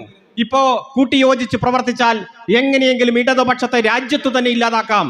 ഇടതുപക്ഷം നേതൃത്വം കൊടുക്കുന്ന ഇന്ത്യയിലെ ഏക ഗവൺമെന്റിനെ ഇല്ലാതാക്കാം. അതിനു വേണ്ടിയിട്ടുള്ള ആലോചനയുമായി ഇറങ്ങിത്തിരിച്ച് വ്യാജ വാർത്തകളും കള്ളവാർത്തകളുമെല്ലാം നിരന്തരം പ്രക്ഷേപണം ചെയ്തുകൊണ്ടിരിക്കുന്ന കാലത്താണ് പാർട്ടി സമ്മേളനത്തിന്റെ ഭാഗമായി നാം ഒത്തുകൂടിയിരിക്കുന്നത്. പക്ഷെ നമ്മളോ ജനങ്ങൾക്ക് കൊടുത്ത വാക്ക് കൃത്യമായി പാലിക്കുന്നു. ചെയ്യാൻ കഴിയുന്ന കാര്യങ്ങൾ മാത്രം പ്രഖ്യാപിക്കുന്നു. പ്രഖ്യാപിച്ച കാര്യങ്ങൾ സമയബന്ധിതമായി പൂർത്തീകരിച്ച് ജനങ്ങളെ അറിയിക്കുന്നു. 2016 നിയമസഭാ തെരഞ്ഞെടുപ്പിൽ സഖാവ് പിണറായിയുടെ നേതൃത്വത്തിൽ 14 ജില്ലകളിലും എത്തി. എല്ലാ രംഗത്തുമുള്ള ജനങ്ങളെ വിളിച്ചുകൂട്ടി. എന്നിട്ട് അവരോട് പറഞ്ഞു, നമുക്കൊരു നവകേരളം നിർമ്മിക്കണം, ഒരു 40-50 വർഷത്തിന് ശേഷമുള്ള കേരളത്തെ നിർമ്മിക്കണം. എന്താണ് നിങ്ങളുടെ ആഗ്രഹം? പറയൂ, എഴുതി തരൂ. അങ്ങനെ എഴുതി തന്ന കാര്യങ്ങൾ കൂട്ടിയോജിപ്പിച്ച് നമ്മളൊരു പ്രകടന പത്രിക ഇറക്കി. ആ പ്രകടന പത്രികയിൽ 600 കാര്യങ്ങൾ ഉണ്ടായിരുന്നു. ആ പ്രകടന പത്രിക നമ്മൾ ജനങ്ങൾക്ക് സമർപ്പിച്ചു. ജനങ്ങൾ അത് അംഗീകരിച്ചു. 91 സീറ്റോടെ നമ്മൾ കേരളത്തിൽ അധികാരത്തിൽ വന്നു. അധികാരത്തിൽ വന്ന് മന്ത്രിസഭ അങ്ങനെ മുന്നോട്ട് പോകുമ്പോൾ പ്രകൃതി ദുരന്തങ്ങൾ പല രൂപത്തിൽ നമ്മളെ വേട്ടയാടി. ഏറ്റവും ആദ്യം നിപ വൈറസ് ആയിരുന്നു കോഴിക്കോട്. നിങ്ങൾക്ക് ഓർമ്മയുണ്ടാകും. ആ നിപ വൈറസിന്റെ സമയത്ത് ഐക്യരാഷ്ട്രസഭയുടെ പ്രതിനിധി കേരളത്തിൽ വന്ന് പറഞ്ഞ വാചകം, ലോകത്ത് മറ്റെവിടെയെങ്കിലുമാണ് ഇത്തരത്തിലൊരു വൈറസ് വന്നതെങ്കിൽ ഒരു 12,000 പേരെങ്കിലും മരണപ്പെട്ടാൽ ഏതു വൈറസ് ആണെന്ന് കണ്ടുപിടിക്കാൻ കഴിയില്ല എന്നതാണ് പറഞ്ഞത്. 8 പേർ മരണപ്പെട്ടപ്പോഴേക്കും നമ്മൾ വൈറസിനെ തിരിച്ചറിഞ്ഞു. 11 മരണം സ്ഥിരീകരിച്ചപ്പോഴേക്കും നമ്മൾ ആ വൈറസിനെ അതിജീവിച്ചു. മാതൃകാപരമായ പ്രവർത്തനം നടത്തി നമ്മൾ മുന്നോട്ട് പോയി. പിന്നെ ഓഖി ദുരന്തം നിങ്ങൾക്ക് ഓർമ്മയുണ്ട്. കടലിൽ പോയ മത്സ്യത്തൊഴിലാളികൾ, നിരവധി ആളുകൾ തിരിച്ചു വന്നില്ല. അവരെ നമുക്ക് നഷ്ടപ്പെട്ടു. അവരുടെ കുടിലുകൾ, വീടുകൾ നഷ്ടപ്പെട്ടു. അവരെയെല്ലാം ഫ്ലാറ്റ് നിർമ്മിച്ച് പുനരധിവസിപ്പിച്ചു. അവിടെ കുടുംബത്തിൽ ഓരോരുത്തർക്കും ജോലി കൊടുത്തു. അവിടെ ആ വീട്ടിൽ ഉണ്ടായിരുന്നവർ ജോലി ചെയ്താൽ കിട്ടുമായിരുന്ന വരുമാനം ആ വീട്ടിലെത്തിച്ചു. അവിടെ കുട്ടികളുടെ വിദ്യാഭ്യാസം ഏറ്റെടുത്തു. അങ്ങനെ ആ കുടുംബത്തെ പൊന്നുപോലെ സംരക്ഷിച്ചു. അപ്പൊ തമിഴ്നാട്ടിൽ ഒരു അമ്മ നെഞ്ചത്തടിച്ച് കരഞ്ഞുകൊണ്ട് പറഞ്ഞ വാചകങ്ങൾ ഇപ്പോഴും സോഷ്യൽ മീഡിയയിലുണ്ട്. സഖാവ് പിണറായിയെ കൂട്ട് ഒരു മുഖ്യമന്ത്രി ഞങ്ങൾക്കുണ്ടായിരുന്നെങ്കിൽ എന്ന് പറഞ്ഞ് കരഞ്ഞ വീഡിയോ ഇപ്പോഴും സോഷ്യൽ മീഡിയയിലുണ്ട്. പിന്നെ നിങ്ങൾക്ക് ഓർമ്മയുണ്ട്, നൂറ്റാണ്ടിലെ മഹാപ്രളയം 2018. വൈകുന്നേരം എല്ലാ പരിപാടികളും മാറ്റിവെച്ച് കാത്തിരിക്കുകയാണ് മുഖ്യമന്ത്രിയുടെ പത്രസമ്മേളനത്തിന് വേണ്ടി. ഈ നാടിനെ എങ്ങനെയാണ് പുനർനിർമ്മിക്കുന്നത്, എല്ലാം നഷ്ടപ്പെട്ട ജനങ്ങളെ ആത്മവിശ്വാസത്തിലേക്ക് തിരിച്ചു കൊണ്ടുവരുന്നത് എങ്ങനെയാണ് എന്ന് മുഖ്യമന്ത്രിയുടെ വാക്കുകൾ കേൾക്കാൻ ഈ ലോകം കാതോർത്തിരിക്കുന്ന കാഴ്ച നാം കാണുകയാണ്. 2018 നാം അതിജീവിച്ചു പ്രളയത്തെ. നമ്മെ പല രൂപത്തിൽ ബുദ്ധിമുട്ടിച്ചു. നയാ പൈസ കേന്ദ്രം തരാതെ, വിദേശ രാജ്യങ്ങളിൽ നിന്ന് വന്ന സഹായം പോലും വാങ്ങാൻ നമ്മളെ അനുവദിക്കാതെ അങ്ങ് എല്ലാ തരത്തിലും നമ്മളെ അങ്ങ് ഉപരോധത്തിലാക്കുമ്പോഴും പ്രതിരോധത്തിന്റെ പുതിയ തലങ്ങൾ സൃഷ്ടിച്ച് നമ്മൾ പ്രളയത്തെ അതിജീവിച്ച് നവകേരള നിർമ്മിതിയുമായി മുന്നോട്ട് പോയി. 2019 സമാനമായിട്ടുള്ള പ്രളയ സാഹചര്യം. പിന്നെ കോവിഡ് 1ാം ഘട്ടം, 2ാം ഘട്ടം, 3ാം ഘട്ടം. നിങ്ങൾക്ക് ഓർമ്മയുണ്ടല്ലോ. മനുഷ്യർ മാത്രം പട്ടിണിയില്ലാതെ ജീവിച്ചാൽ പോരാ, മൃഗങ്ങളും പക്ഷികളും വരും പട്ടിണിയില്ലാതെ ജീവിക്കണം. എത്രയോ ആത്മവിശ്വാസം നൽകുന്ന ഇടപെടലുകളാണ് കേരളത്തിന്റെ മുഖ്യമന്ത്രിയുടെ ഭാഗത്തുനിന്നുണ്ടായത്. 6 പേരെ എടുത്താൽ അതിലൊരാൾക്ക് പെൻഷൻ വർദ്ധിപ്പിച്ച് വീട്ടിലെത്തിച്ചു കൊടുത്തു. അത് മാത്രമാണോ, അരിയായും കിറ്റായും ഗവൺമെന്റിന്റെ സന്തോഷം വീടുകളിൽ എത്തിച്ചു. സാമൂഹ്യ അടുക്കളകൾ തുടങ്ങി. ഒരാൾ പോലും പട്ടിണി കിടക്കില്ല എന്ന് ഉറപ്പുവരുത്തി. ആ ലോക്ക്ഡൌൺ കാലത്തെല്ലാം ഈ നാടിനെ നിലനിർത്താൻ നമ്മുടെ ഗവൺമെന്റ് എത്ര ഇച്ഛാശക്തിയോടെയാണ് പ്രവർത്തിച്ചത്. ഒരു ഭാഗത്ത് പ്രകൃതി ദുരന്തങ്ങൾ, മറുഭാഗത്തോ CBI, NIA, ED, കസ്റ്റംസ്. പത്രം തുറന്നാൽ ഇടതുപക്ഷ വിരുദ്ധ വാർത്ത, ചാനലുകൾ തുറന്നാലോ ബ്രേക്കിംഗ് ന്യൂസുകൾ, ഇടതുപക്ഷത്തെ തകർക്കാനുള്ള വാർത്തകൾ. അന്തിച്ചർച്ചയുടെ ഭാഗമായി ആങ്കർമാരിരുന്ന് കൊട്ടിഘോഷിച്ച് ഇൻട്രോ, മുഖ്യമന്ത്രി ഇപ്പൊ അറസ്റ്റ് ചെയ്യപ്പെടും, സ്പീക്കർ അറസ്റ്റ് ചെയ്യപ്പെടും. അതുപോലെ സ്വർണ്ണക്കള്ളക്കടത്ത്, ബിരിയാണി ചെമ്പ്, ഈന്തപ്പഴത്തിന്റെ കുരുവിന്റെ രൂപത്തിൽ സ്വർണം, ഖുറാന്റെ ഉള്ളിൽ സ്വർണം. അങ്ങ് ഇടതുപക്ഷത്തെ തകർക്കാൻ വ്യാജ വാർത്തകളുടെ വലിയ ഘോഷയാത്രയാണ് നമ്മൾ കണ്ടത്. ഓർമ്മയില്ലേ? TV തുറക്കാൻ പറ്റാത്ത അവസ്ഥ. ആ സ്ത്രീയുടെ പേരെന്താ? രാവിലെ 6 മണിക്ക് പത്രസമ്മേളനം തുടങ്ങുമല്ലോ, സ്വപ്ന സുരേഷ്. എന്തൊക്കെയാ പറഞ്ഞത്? ഇപ്പൊ തകർക്കുമെന്നാ പറഞ്ഞത്. ചില ആളുകളെങ്കിലും ഇതൊക്കെ കേട്ടപ്പോ എന്തെങ്കിലുമൊക്കെ സത്യം ഉണ്ടാകുമല്ലോ, അല്ലെങ്കിൽ പിന്നെ ഇങ്ങനെയൊക്കെ പറയുമോ എന്ന് ചോദിച്ചു. ഇടതുപക്ഷത്തെ ഇല്ലായ്മ ചെയ്യാൻ വലിയ ഗൂഢാലോചനയുമായി ഇറങ്ങിത്തിരിച്ച് നിരന്തരമായിട്ടുള്ള ആക്രമണം നമ്മൾ കണ്ടു. കേരളത്തിന്റെ മുഖ്യമന്ത്രിയാ പറഞ്ഞത്, മടിയിൽ കനമുള്ളവൻ വഴിയിൽ പേടിച്ചാൽ മതി, കേന്ദ്ര ഇൻവെസ്റ്റിഗേഷൻ ഏജൻസി വരട്ടെ, അന്വേഷിക്കട്ടെ, സത്യം കണ്ടെത്തട്ടെ എന്ന് പറഞ്ഞു. ഇവിടെ പോയി അന്വേഷണം? എവിടെ പോയി ED? എവിടെ പോയി CBI? എവിടെ പോയി കസ്റ്റംസ്? ഏതെങ്കിലും ഒരു കേസിൽ തെളിവ് കണ്ടുപിടിക്കാൻ, തെളിവിന്റെ കണിക പോലും കണ്ടുപിടിക്കാൻ ഈ അന്വേഷണ ഏജൻസികൾക്ക് കഴിഞ്ഞോ? കേന്ദ്ര അന്വേഷണ ഏജൻസിയല്ലേ, എന്തെങ്കിലും കിട്ടിക്കഴിഞ്ഞാൽ പിന്നെ അവർ നമ്മെ വച്ചേക്കുമോ? ഇതെല്ലാം കോടതിയുടെ നിരീക്ഷണത്തിൽ നടക്കുന്ന അന്വേഷണമല്ലേ? നാണം കെട്ടി ഇടയ്ക്ക് വച്ച് ഇതെല്ലാം അവസാനിപ്പിച്ച് പോകേണ്ടി വന്ന സാഹചര്യം ഈ കൊച്ചു കേരളത്തിൽ നാം കണ്ടില്ലേ? ഈ രാജ്യത്തെ തന്നെ ഏറ്റവും വിശ്വാസ യോഗ്യതയില്ലാത്ത അന്വേഷണ ഏജൻസിയായി ED അധംപതിച്ചില്ലേ? ED 126 നേതാക്കന്മാർക്കെതിരാണ് ഈ രാജ്യത്ത് അവസാനമായി കേസ് രജിസ്റ്റർ ചെയ്തത്. അതിൽ 119 പേരും പ്രതിപക്ഷ നേതാക്കന്മാർക്കെതിരായിട്ടായിരുന്നു. 6 പേരിൽ 4 പേർ BJP ആണെങ്കിലും ഇടയ്ക്ക് വെച്ച് അന്വേഷണം നടത്തി. 2 മുഖ്യമന്ത്രിമാരെ പിടിച്ച് ഈ ലോക്സഭാ തെരഞ്ഞെടുപ്പിന്റെ സമയത്ത് അകത്തിട്ടത് നിങ്ങൾ കണ്ടില്ലേ? കള്ളപ്പണമാണെന്ന് പറഞ്ഞ് ED കണ്ടെത്തിയ പണം 1% പോലും കള്ളപ്പണമാണെന്ന് തെളിയിക്കാൻ EDക്ക് ഇതുവരെ ഈ രാജ്യത്ത് കഴിഞ്ഞിട്ടില്ല. EDയുടെ കൺവിക്ഷൻ റേറ്റ് 0.54 അതായത് 100 കേസുകൾ എടുത്താൽ 1 കേസ് പോലും ശിക്ഷിക്കാൻ കഴിയാത്ത ഏജൻസിയായി ED അധംപതിച്ചു. ആ EDയെ കൊണ്ടുവന്നിട്ടാണ് ഇവിടെ കേരളത്തിലങ്ങ് മലമറയ്ക്കും, ഇപ്പോൾ ഗവൺമെന്റിനെ അങ്ങ് തള്ളി താഴെയിടും എന്നുള്ള പ്രചരണം നടത്തിയത്. പ്രതിപക്ഷമോ ഏത് വികസന പ്രവർത്തനം വന്നാലും അപ്പ പോകും ഹൈക്കോടതിയിലേക്ക്, അഴിമതി അഴിമതി എന്ന് പറഞ്ഞ്. ജലമെട്രോ നടപ്പാക്കി, നമുക്കറിയാം ജർമ്മൻ സഹായത്തോടെയാണ്. ഇന്ത്യയിൽ ഒരിടത്തും ആ പദ്ധതി ഇല്ല. 6 മാസം കൊണ്ട് 10 ലക്ഷം പേരാണ് ജലമെട്രോയിൽ യാത്ര ചെയ്തത്. 10 മാസം കൊണ്ട് 20,000 പേർ യാത്ര ചെയ്യുന്ന 20 ലക്ഷം പേർ യാത്ര ചെയ്യുന്ന സാഹചര്യം ഉണ്ടായി. ആ ജലമെട്രോയിൽ അഴിമതിയാണെന്ന് പറഞ്ഞ് ഹൈക്കോടതിയിൽ പോയി. AI ക്യാമറ കൊണ്ടുവന്നു, അതിലും അഴിമതിയാണെന്ന് പറഞ്ഞു പോയി. അതുപോലെ തന്നെ K-ഫോൺ നടപ്പാക്കി, അതിലും അഴിമതിയാണെന്ന് പറഞ്ഞ് ഹൈക്കോടതി പോയി. അവസാനം ഹൈക്കോടതി പറഞ്ഞു, മേലാൽ ഈ വഴിക്ക് വരരുത്. രാഷ്ട്രീയ ധാർമ്മികത എന്ന് പറഞ്ഞാൽ അത് മുഖ്യമന്ത്രിയിൽ നിന്നും മാത്രം പ്രതീക്ഷിച്ചാൽ പോരാ, അത് സംസ്ഥാനത്തെ പ്രതിപക്ഷ നേതാവിൽ നിന്നും പ്രതീക്ഷിക്കണമെന്ന് പറഞ്ഞു. പിന്നെ അദ്ദേഹം ആ വഴിക്ക് പോയിട്ടില്ല. ഒന്ന് ആലോചിച്ച് നോക്കിയേ, ഈ ഗവൺമെന്റ് നടത്തുന്ന ഓരോ വികസന പ്രവർത്തനങ്ങളെയും തകർത്ത് തരിപ്പണമാക്കാൻ ഇറങ്ങി തിരിച്ചിരിക്കുകയാണ്. ഇപ്പോ ദേശീയപാതയുടെ വികസനം, ഞാൻ ഇന്ന് 2 മണിക്കാണ് എറണാകുളത്ത് നിന്ന് തിരിച്ചത്, 6 മണിക്ക് ഇവിടെ എത്തി. ദേശീയപാതയുടെ വികസനത്തിന്റെ പണി കുറെ കണ്ടു. റെയിലാണ് ഞാൻ വരുന്നതെങ്കിൽ എനിക്ക് 1 മണിക്കൂർ പോലും വേണ്ട ഇവിടെ എത്താൻ. ദേശീയപാതയുടെ വികസനവുമായി ബന്ധപ്പെട്ടുകൊണ്ട് 28 സംസ്ഥാനങ്ങളുണ്ട് ഈ രാജ്യത്ത്. 27 സംസ്ഥാനങ്ങളിലും ദേശീയപാതയ്ക്ക് വേണ്ടി പണം ചെലവഴിക്കുന്നത് കേന്ദ്ര ദേശീയപാത അതോറിറ്റി തന്നെയാണ്. സംസ്ഥാന ഗവൺമെന്റുകൾക്ക് ഒരു റോളുമില്ല, 5 പൈസ ചെലവഴിക്കേണ്ട. എന്നാൽ കേരളത്തിലോ UDFന്റെ സമയത്ത് വയൽക്കിളികളുടെ സമരം, കിഴാറ്റൂർ സമരം, നെഞ്ചത്ത് ഗ്യാസ് കുറ്റി കെട്ടിവെച്ച സമരം, റോട്ടിൽ നിസ്കാരപ്പായ വിരിച്ചുള്ള സമരം നിങ്ങൾക്ക് ഓർമ്മയുണ്ടാകും. വയൽക്കിളികളൊക്കെ BJPയും ജമാഅത്തെ ഇസ്ലാമിയുടെയും നേതൃത്വത്തിൽ വന്ന് പറഞ്ഞില്ലേ, ഒരിക്കലും ദേശീയപാത ഞങ്ങൾ ഇവിടെ അനുവദിക്കില്ല. ഉദ്യോഗസ്ഥന്മാർ പൂട്ടി താക്കോലുമായി അവരുടെ ഓഫീസ്, ദേശീയപാത അതോറിറ്റിയുടെ ഓഫീസ് പൂട്ടി ഡൽഹിക്ക് പോയി. കേരളത്തിന്റെ മുഖ്യമന്ത്രിയായി സഖാവ് പിണറായി വിജയൻ അധികാരത്തിലേറ്റ് ആദ്യം ഡൽഹിയിൽ ചെന്നപ്പോൾ നിതിൻ ഗഡ്കരിയുമായി ചർച്ച നടത്തിയിട്ടാണ് ആ ഉദ്യോഗസ്ഥന്മാരെ തിരിച്ചു കൊണ്ടുവന്നത്. 5580 കോടി രൂപ ഈ കേരളത്തിന്റെ ഖജനാവിൽ നിന്ന് കൊടുത്ത് ഭൂമി ഏറ്റെടുക്കൽ പൂർത്തീകരിച്ചിട്ടാണ് യുദ്ധകാലാടിസ്ഥാനത്തിൽ ദേശീയപാതയുടെ പണി അതിഗംഭീരമായി കേരളത്തിൽ പുരോഗമിക്കുന്നത്. അടുത്ത വർഷം അത് പൂർത്തീകരിക്കും. അത് മാത്രമാണോ? തീരദേശ ഹൈവേ, മലയോര ഹൈവേ, അതുപോലെ തന്നെ ജലമെട്രോയുടെ അടുത്തടുത്ത കമ്മീഷനുകൾ, അതുപോലെ തന്നെ സ്കൂളുകൾ ഹൈടെക്കായി മാറി.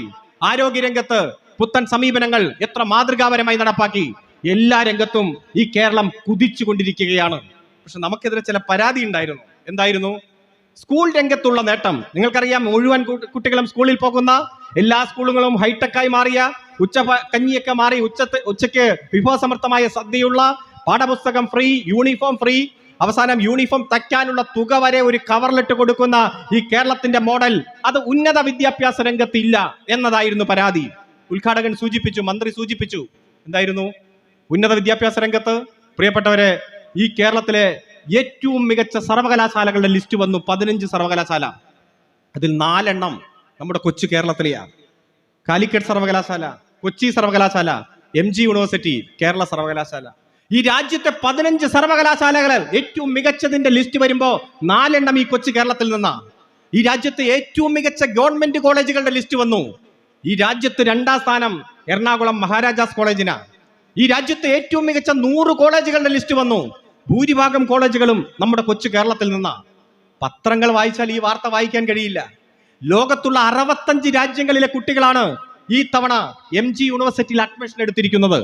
ആകെ 190 രാജ്യമല്ലേ ലോക ഭൂപടത്തിൽ നമുക്ക് കണ്ടെത്താൻ കഴിയൂ. അതിൽ 65 രാജ്യങ്ങളിലെ കുട്ടികൾ ഈ MG യൂണിവേഴ്സിറ്റിയിൽ പഠിക്കുന്നുണ്ട്. 54 രാജ്യങ്ങളിലെ കുട്ടികൾ ഈ കൊച്ചി യൂണിവേഴ്സിറ്റിയിൽ പഠിക്കുന്നുണ്ട്. ഉന്നത വിദ്യാഭ്യാസത്തിന്റെ ഹബ്ബായി നമ്മുടെ നാട് മാറി. രണ്ടാമത് നമുക്കെതിരായിട്ടുള്ള പരാതി എന്താ? വ്യവസായ സംരംഭങ്ങൾ വരില്ല. ഈസ് ഓഫ് ഡൂയിങ് ബിസിനസ്സിൽ നമ്മൾ പുറകിലാണ്. ഇവിടെ എന്ത് വന്നാലും കൊടികുത്തും, ഒന്നും വരില്ല എന്നതാണ് പറഞ്ഞത്. 2 വർഷം മുമ്പ് ഈസ് ഓഫ് ഡൂയിങ് ബിസിനസ്സിൽ വ്യവസായ സംരംഭകരെ ആകർഷിക്കുന്ന കാര്യത്തിൽ നമ്മൾ ഈ രാജ്യത്ത് 28ാം സ്ഥാനത്തായിരുന്നു. അതായത് 28 സംസ്ഥാനങ്ങളിൽ 28ാമത്. കഴിഞ്ഞ വർഷം അത് 15ാം സ്ഥാനത്തെത്തി. ഈ വർഷം 1ാം സ്ഥാനത്തെത്തി. പ്രിയപ്പെട്ടവരെ, വ്യവസായ സംരംഭകരെ ആകർഷിക്കുന്ന കാര്യത്തിൽ ഈ രാജ്യത്ത് 1ാം സ്ഥാനത്ത് ഈ കേരളം എത്തി. നമ്മുടെ വ്യവസായ മന്ത്രി പറഞ്ഞു, ഒരു വർഷം 1 ലക്ഷം പുതിയ സംരംഭങ്ങൾ. ഇപ്പൊ പ്രതിപക്ഷ നേതാവുണ്ടല്ലോ, എന്ത് പറഞ്ഞാലും അതിനെതിര് പറയുന്ന ഒരു മനുഷ്യനുണ്ടല്ലോ, നിങ്ങൾക്കറിയാം. ഇപ്പൊ രാത്രിയാന്ന് പറഞ്ഞ പുള്ളി അപ്പ പറയും പകലാന്ന് പറയും. 1 ലക്ഷം പുതിയ സംരംഭങ്ങൾ എന്ന് പറഞ്ഞപ്പോൾ പറഞ്ഞു, ഒന്ന് എണ്ണി കാണിച്ചു തന്നെ എന്ന് പറഞ്ഞു. വ്യവസായ മന്ത്രി പറഞ്ഞു, എണ്ണിക്കോ. എണ്ണി വന്നപ്പോൾ 1 വർഷം കൊണ്ട് 1,39,000 പുതിയ സംരംഭങ്ങൾ. പ്രിയപ്പെട്ടവർ, ഈ നാട് മാറിക്കൊണ്ടിരിക്കുകയാണ്. ഫൈനൽ ഇയർ വിദ്യാർത്ഥികൾ പുറത്തിറങ്ങുന്നത് തൊഴിൽ അന്വേഷകരായിട്ടല്ല, തൊഴിൽ ദാതാക്കളായിട്ടാണ്. ഒരു 10-15 പേർക്ക് തൊഴിൽ കൊടുക്കാൻ ശേഷിയുള്ളവരായിട്ടാണ് നമ്മുടെ കുട്ടികൾ പുറത്തിറങ്ങുന്നത്. എത്ര വലിയ മാറ്റം! ഞാൻ കഴിഞ്ഞ മാസം കണ്ണൂര് പോയി ഒരു ബാലസംഘത്തിന്റെ പരിപാടിയിൽ പങ്കെടുക്കാൻ. അപ്പൊ കുട്ടികളിൽ മികച്ച കണ്ടുപിടുത്തം നടത്തിയവരെ അവിടെ ആദരിക്കുകയാണ്. ഒരു കൊച്ചു പയ്യൻ വരികയാണ്. അപ്പൊ ഞാൻ ചോദിച്ചു, പേര്, വീട് എവിടെയെന്ന് ചോദിച്ചു. എറണാകുളത്താണ്. എവിടെയാണ് പഠിക്കുന്നത്? എടപ്പള്ളി ഗവൺമെന്റ് സ്കൂളിലാണ് പഠിക്കുന്നത്. എന്താണ് കണ്ടുപിടുത്തം? നോക്കിയപ്പോഴോ ആള് റോബർട്ട് ഉണ്ടാക്കിയിട്ട് അതിലേക്ക് AI കണക്ട് ചെയ്ത് ലോകത്തിലെ യൂണിവേഴ്സിറ്റികളിൽ ക്ലാസ് എടുക്കുകയാണ്. കേരളത്തിലെ ഗവൺമെന്റ് സ്കൂളിൽ പഠിക്കുന്ന ഒരു കൊച്ചു പയ്യൻ. നിങ്ങളുടെ കയ്യിലുള്ള മൊബൈലിൽ ഇൻസ്റ്റാഗ്രാമിൽ റൗൾ ജോൺ എന്ന് അടിച്ചു കൊടുത്താൽ മതി. അദ്ദേഹത്തിന്റെ പേരെങ്ങനെയാണ്? ROWLJOHN. ആ കുട്ടിയുടെ കണ്ടുപിടുത്തങ്ങളുടെ ഒരു പരമ്പര തന്നെ വരും. ഒരു മികച്ച വിദ്യാർത്ഥി നമ്മുടെ ഗവൺമെന്റ് സ്കൂളിൽ നിന്ന്. ഇത് മാത്രമാണോ? ഇപ്പോ കാർ ഓടിച്ചു പോകുമ്പോൾ കാറിൽ തീ പിടിച്ച് വാഹനം നശിക്കുന്ന ചില വാർത്തകൾ നിങ്ങൾ പത്രത്തിൽ വായിച്ചു കാണും. അപ്പോൾ ഡോറൊക്കെ അങ്ങ് ലോക്കായി പോയി ഇറങ്ങാൻ കഴിയില്ല, പലരും വെന്തു മരിച്ചു. പാലക്കാട് എഞ്ചിനീയറിംഗ് കോളേജിൽ ഒരു പയ്യൻ ഒരു കണ്ടുപിടുത്തം നടത്തി. ഒരു മെഷീൻ അത് അങ്ങ് വച്ചിരിക്കുക കാറിന്റെ ഉള്ളിൽ. അതിൽ പ്രസ് ചെയ്താൽ സീറ്റ് അൺബെൽറ്റ് ആവും, ഡോറുകളുടെ ചില്ല് തന്നെ താഴും, അതുപോലെ ഡോറുകൾ അൺലോക്ക് ആവും. ഒരു കണ്ടുപിടുത്തം ഒരു എഞ്ചിനീയറിംഗ് കോളേജിലെ വിദ്യാർത്ഥി കണ്ടുപിടിച്ചിരിക്കുകയാണ്. ഞാൻ സൂചിപ്പിച്ചത്, നമ്മുടെ എഞ്ചിനീയറിംഗ് കോളേജിലെ വിദ്യാർത്ഥികൾ വിജ്ഞാനത്തിന്റെ ഹബ്ബായി നമ്മുടെ നാട് മാറിയപ്പോൾ പുതിയ പുതിയ കണ്ടുപിടുത്തങ്ങളിൽ നിന്ന് ലോകത്തിന് മാതൃകയായി നമ്മുടെ സംസ്ഥാനത്തെ വികസനത്തിന്റെ പുതിയ നേട്ടങ്ങളിലേക്ക് ഉയർത്തുന്ന കാഴ്ചയാണ് ഉന്നത വിദ്യാഭ്യാസ രംഗത്ത് നാം കണ്ടുകൊണ്ടിരിക്കുന്നത്. ഈ കേരളത്തെ തേടി സംരംഭകരെല്ലാം ഇങ്ങ് മത്സരിച്ച് വന്നുകൊണ്ടിരിക്കുന്ന കാഴ്ച നാം കാണുന്നു. പക്ഷെ ഇതൊന്നും പത്രങ്ങളിൽ വാർത്തയാകില്ല, ചാനലുകൾക്കും വാർത്തയല്ല. കാരണം വാക്കുപാലിച്ച് ഇടതുപക്ഷ ജനാധിപത്യ മുന്നണി മുന്നേറുന്നത് ഇവർക്ക് സഹിക്കാനേ കഴിയുന്നില്ല. ഇപ്പൊ 2ാം പിണറായി സർക്കാർ 3ാം വർഷം ജൂലൈ മാസം 2ാം തീയതി 2ാം പിണറായി സർക്കാരിന്റെ 3ാം പ്രോഗ്രസ് റിപ്പോർട്ട് പുറത്തിറക്കി. അതിലോ 900 കാര്യങ്ങളാണ് നമ്മൾ ജനങ്ങൾക്ക് മുന്നിൽ അവതരിപ്പിച്ച് 2021 നിയമസഭാ തെരഞ്ഞെടുപ്പിൽ. എന്നിട്ട് 729 കാര്യങ്ങൾ ഇപ്പോൾ നടത്തി മുന്നേറിക്കൊണ്ടിരിക്കുകയാണ്. നമ്മൾ കൃത്യമായി വാക്കുപാലിച്ച് അത് ജനങ്ങളെ ബോധ്യപ്പെടുത്തുന്നു. നവകേരള നിർമ്മിതിയിലേക്ക് നമ്മൾ അടുത്തുകൊണ്ടിരിക്കുന്നു. ഇങ്ങനെ പോയാൽ കേരളത്തിൽ ഒരിക്കലും ഭരണത്തിലേക്ക് തിരിച്ചു വരാൻ കഴിയില്ല എന്ന് കോൺഗ്രസ് ഭയപ്പെടുകയാണ്. ഇങ്ങനെ പോയാൽ ഒരിക്കലും കേരളത്തിൽ നിലമെച്ചപ്പെടുത്താൻ കഴിയില്ല എന്ന് BJP ഭയപ്പെടുകയാണ്.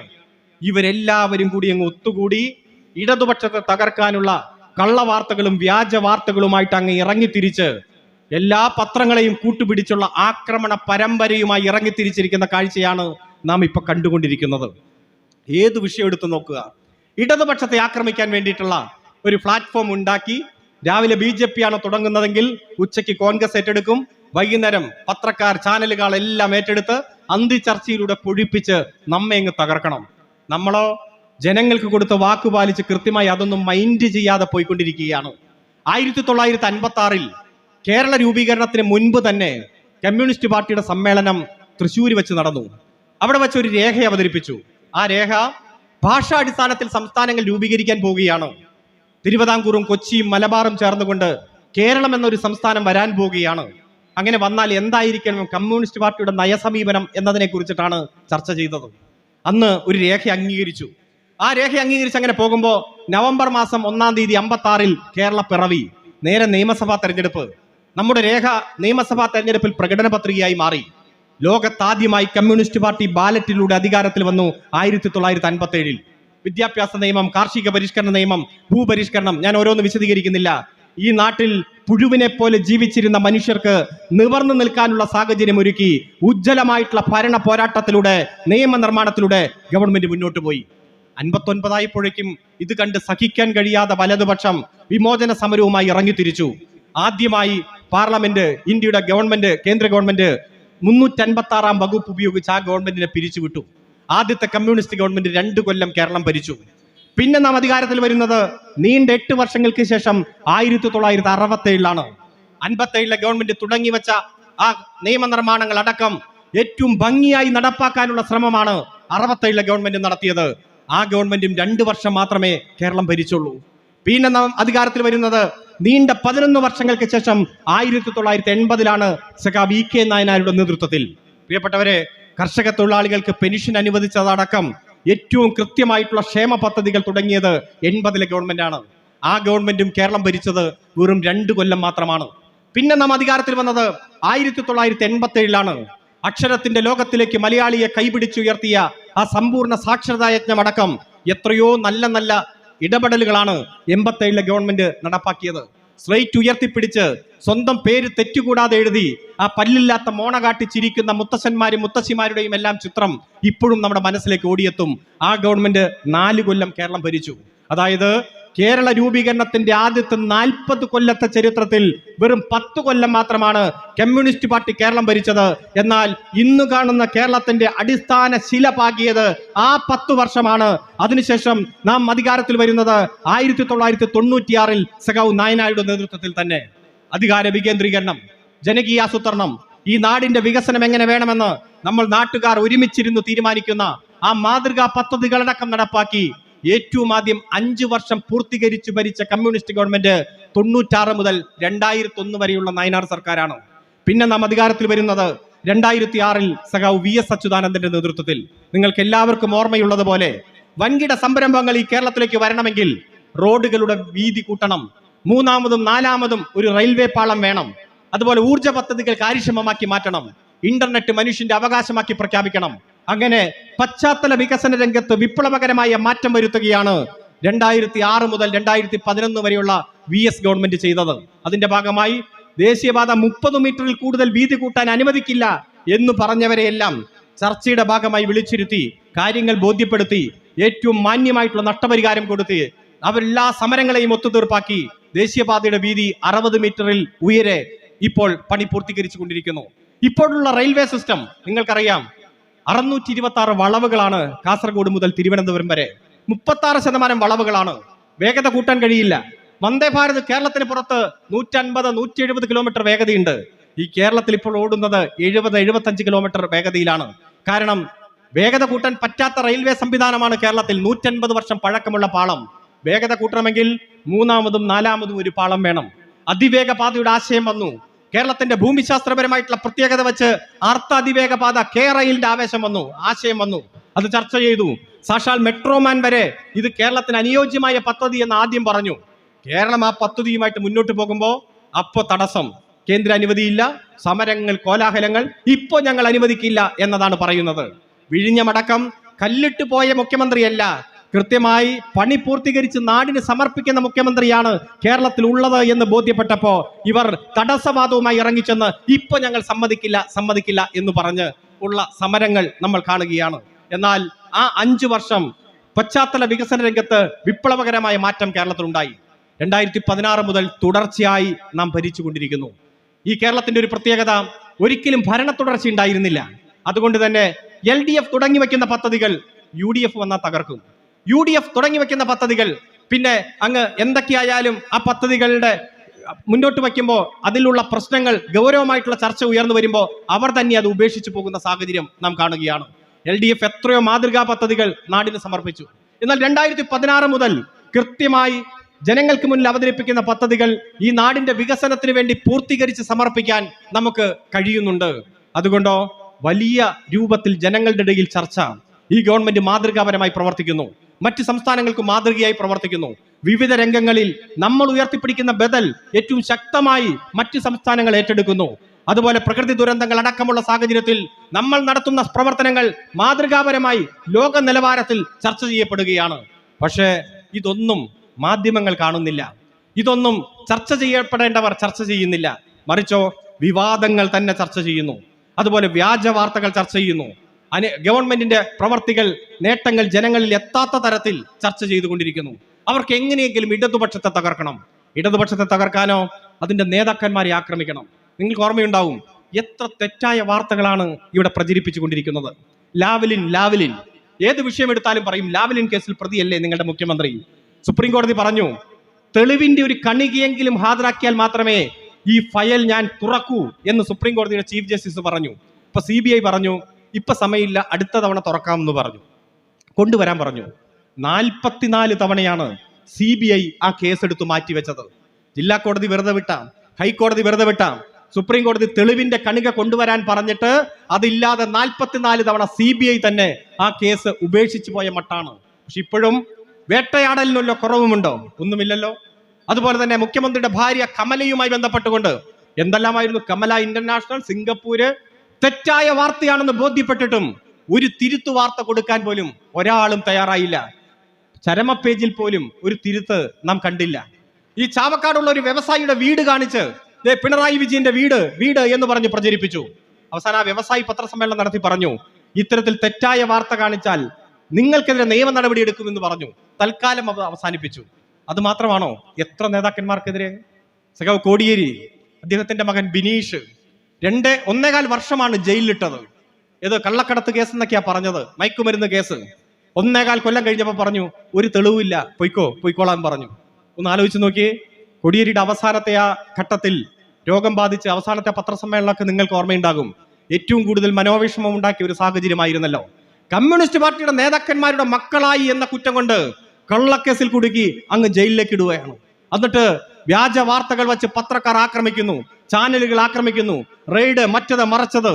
AC മൊയ്തീന്റെ വീട് റെയ്ഡ് ചെയ്തു, 40 മണിക്കൂർ ചോദ്യം ചെയ്തു, 50 മണിക്കൂർ ചോദ്യം ചെയ്തു. അവസാനം വല്ല കേസും ഉണ്ടോ? ഒരു കേസുമില്ല. പ്രിയപ്പെട്ടവരെ, എങ്ങനെയെങ്കിലും ഭയപ്പെടുത്തി കീഴ്പ്പെടുത്താൻ ഇടതുപക്ഷത്തെ ക്രൂരമായി ആക്രമിച്ചു കൊണ്ടിരിക്കുന്ന കാഴ്ചയാണ് നാം കണ്ടുകൊണ്ടിരിക്കുന്നത്. ഇത് ഇന്നും ഇന്നലെയും തുടങ്ങിയതാണോ? അല്ലല്ലോ.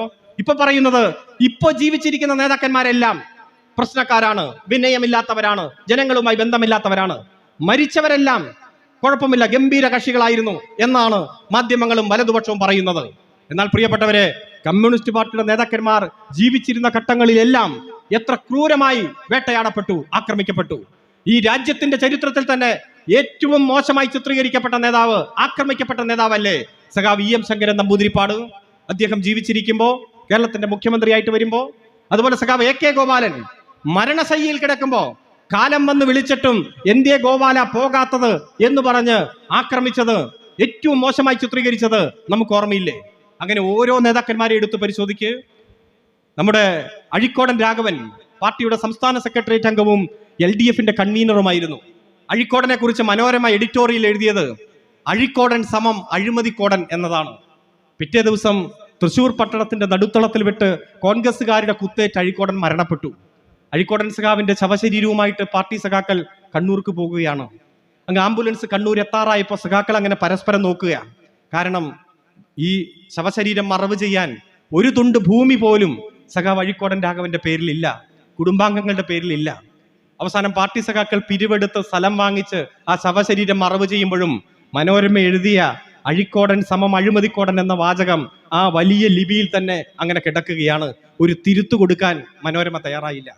കമ്മ്യൂണിസ്റ്റ് പാർട്ടി അധികാരത്തിൽ വന്നാൽ തൂങ്ങിച്ചാവുമെന്ന് പറഞ്ഞ പത്രമുത്തശ്ശി, ആ പത്രമുത്തശ്ശി മനോരമയും മാതൃഭൂമിയും മംഗളവും മാധ്യമങ്ങളും എല്ലാം നമ്മെ തകർത്തു തരിപ്പണമാക്കാനുള്ള ഗൂഢാലോചനയുമായി ഇറങ്ങിത്തിരിച്ചിരിക്കുകയാണ്. എന്നിട്ടോ നമ്മൾ നടത്തുന്ന ഈ നാടിന് വേണ്ടിയിട്ടുള്ള പ്രയത്നത്തെ, മനുഷ്യനെ മനുഷ്യനാക്കാൻ വേണ്ടി നമ്മൾ നടത്തിക്കൊണ്ടിരിക്കുന്ന ഇടപെടലുകളെ കണ്ടില്ലെന്ന് നടിക്കുകയാണ്. കടമനിട്ട പാടി നിങ്ങൾ ഓർക്കുക നിങ്ങൾ എങ്ങനെ നിങ്ങളായി എന്ന്. പ്രിയപ്പെട്ടവരെ, എങ്ങനെയാണ് ലോകത്തിന് മാതൃകയായി ഈ കേരളം മാറിയത്? ഇന്ന് ലോകത്ത് കണ്ടിരിക്കേണ്ട 12 പ്രദേശങ്ങൾ എടുത്താൽ ഏറ്റവും ഭംഗിയുള്ള കണ്ടിരിക്കേണ്ട പ്രദേശമായി എങ്ങനെയാണ് ഈ കേരളം മാറിയത്?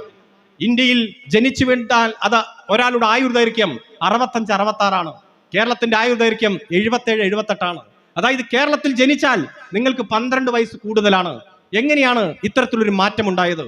സാമൂഹ്യ വികസന സൂചികയിൽ നമ്മൾ നടത്തുന്ന ഏറ്റവും ചിട്ടയായിട്ടുള്ള പ്രവർത്തനമല്ലേ ഇത്തരത്തിൽ എല്ലാ രംഗത്തും നമുക്ക് ഒന്നാമതെത്താൻ സാഹചര്യം ഒരുക്കിയത്?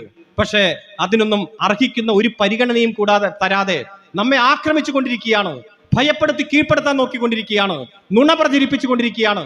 കമ്മ്യൂണിസ്റ്റ് പാർട്ടി നടത്തുന്ന മാതൃകാപരമായ പ്രവർത്തനങ്ങളെ മുഴുവൻ തള്ളിപ്പറഞ്ഞുകൊണ്ടിരിക്കുകയാണ്.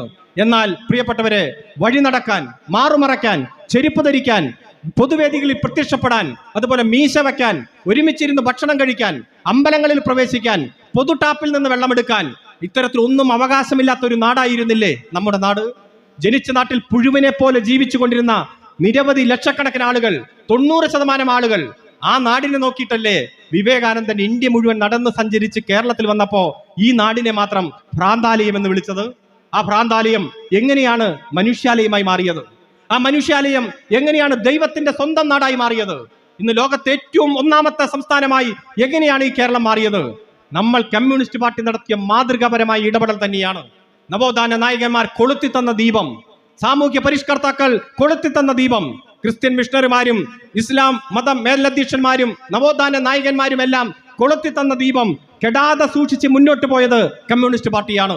എത്രയോ പ്രതിസന്ധികൾ, എത്രയോ ധീര രക്തസാക്ഷിത്വങ്ങൾ, എത്രയോ ക്രൂരമായിട്ടുള്ള ആക്രമണങ്ങൾ അതിജീവിച്ചവരാണ് നമ്മൾ. നവോത്ഥാന കാലം മുതൽ എടുത്തു നോക്കിയാൽ നമുക്കത് കാണാൻ കഴിയും. പഞ്ചമിയുടെ കയ്യും പിടിച്ചുകൊണ്ട് അയ്യങ്കാളി പഞ്ചമിയെ സ്കൂളിൽ ചേർക്കാൻ ചെന്ന ദിവസം തന്നെ ആ സ്കൂൾ കത്തിച്ചു.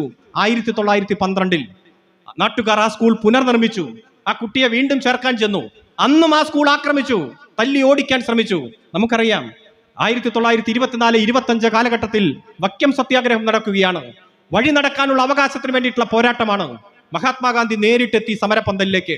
അധ്യക്ഷം വഹിച്ച അയ്യങ്കാളിയോട് ചോദിച്ചത്, മിസ്റ്റർ അയ്യങ്കാളി, നിങ്ങൾക്ക് എന്താണ് ആഗ്രഹം? ഞാൻ നിങ്ങൾക്ക് വേണ്ടി എന്താണ് ചെയ്യേണ്ടതെന്നാണ്. അയ്യങ്കാളി പറഞ്ഞ മറുപടി, എന്റെ സമുദായത്തിൽപ്പെട്ട 10 പേരെങ്കിലും BA പാസ്സായി കണ്ടിട്ട് എനിക്ക് മരിച്ചാൽ മതി എന്നാണ്. കൃത്യം 100 വർഷങ്ങൾക്ക് മുമ്പ് 1924 അന്ന് അയ്യങ്കാളിയുടെ സമുദായത്തിൽപ്പെട്ടവർക്ക് സ്കൂളിന്റെ 7 അയൽക്കത്ത് പോലും പോകാനുള്ള അനുവാദം ഉണ്ടായിരുന്നില്ല. തല്ലി ഓടിക്കും, തല്ലി കൊല്ലും. പ്രിയപ്പെട്ടവരെ, അന്ന് അയ്യങ്കാളി പറഞ്ഞ ആശങ്കയുണ്ടല്ലോ.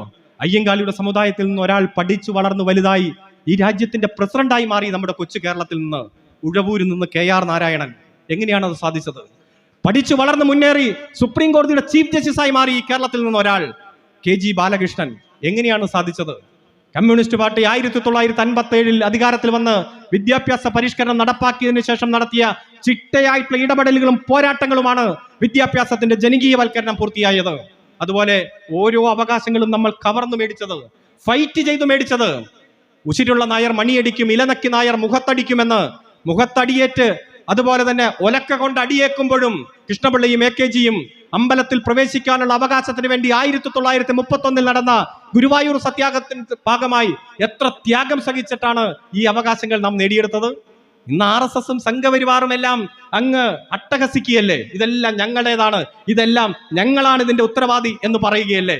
അമ്പലങ്ങളിൽ പ്രവേശിക്കാൻ 90% ആളുകൾക്കും അവകാശമില്ലാത്ത ആ കെട്ടകാലത്ത് തല്ലുകൊള്ളാനും പോരാട്ടം സംഘടിപ്പിക്കുവാനും അവകാശങ്ങൾ പൊരുതി നേടിയെടുക്കാനും നമ്മൾ കമ്മ്യൂണിസ്റ്റുകാർ മാത്രമേ ഈ നാട്ടിലുണ്ടായിരുന്നുള്ളൂ.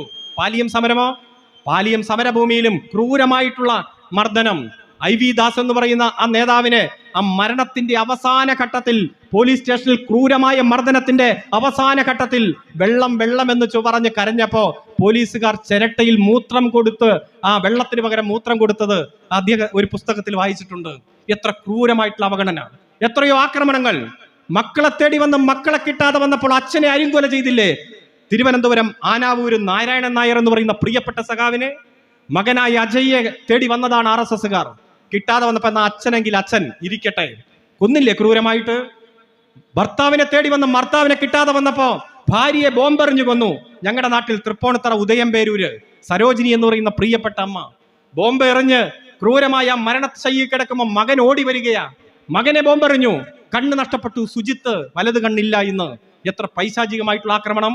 അതുപോലെ അച്ഛനമ്മമാരുടെ മുന്നിൽ വെച്ച് സഖാവ് KV സുധീഷിനെ വെട്ടിനുറുക്കി കൊല്ലുമ്പോ, 32 കഷ്ണമായി വെട്ടിനുറുക്കി കൊല്ലുമ്പോ അരുതേ അരുതേ എന്ന് പറഞ്ഞ് കരഞ്ഞ അച്ഛനമ്മമാരെയും ആക്രമിച്ചില്ലേ? എത്രയോ പൈശാചികമായിട്ടുള്ള ആക്രമണം.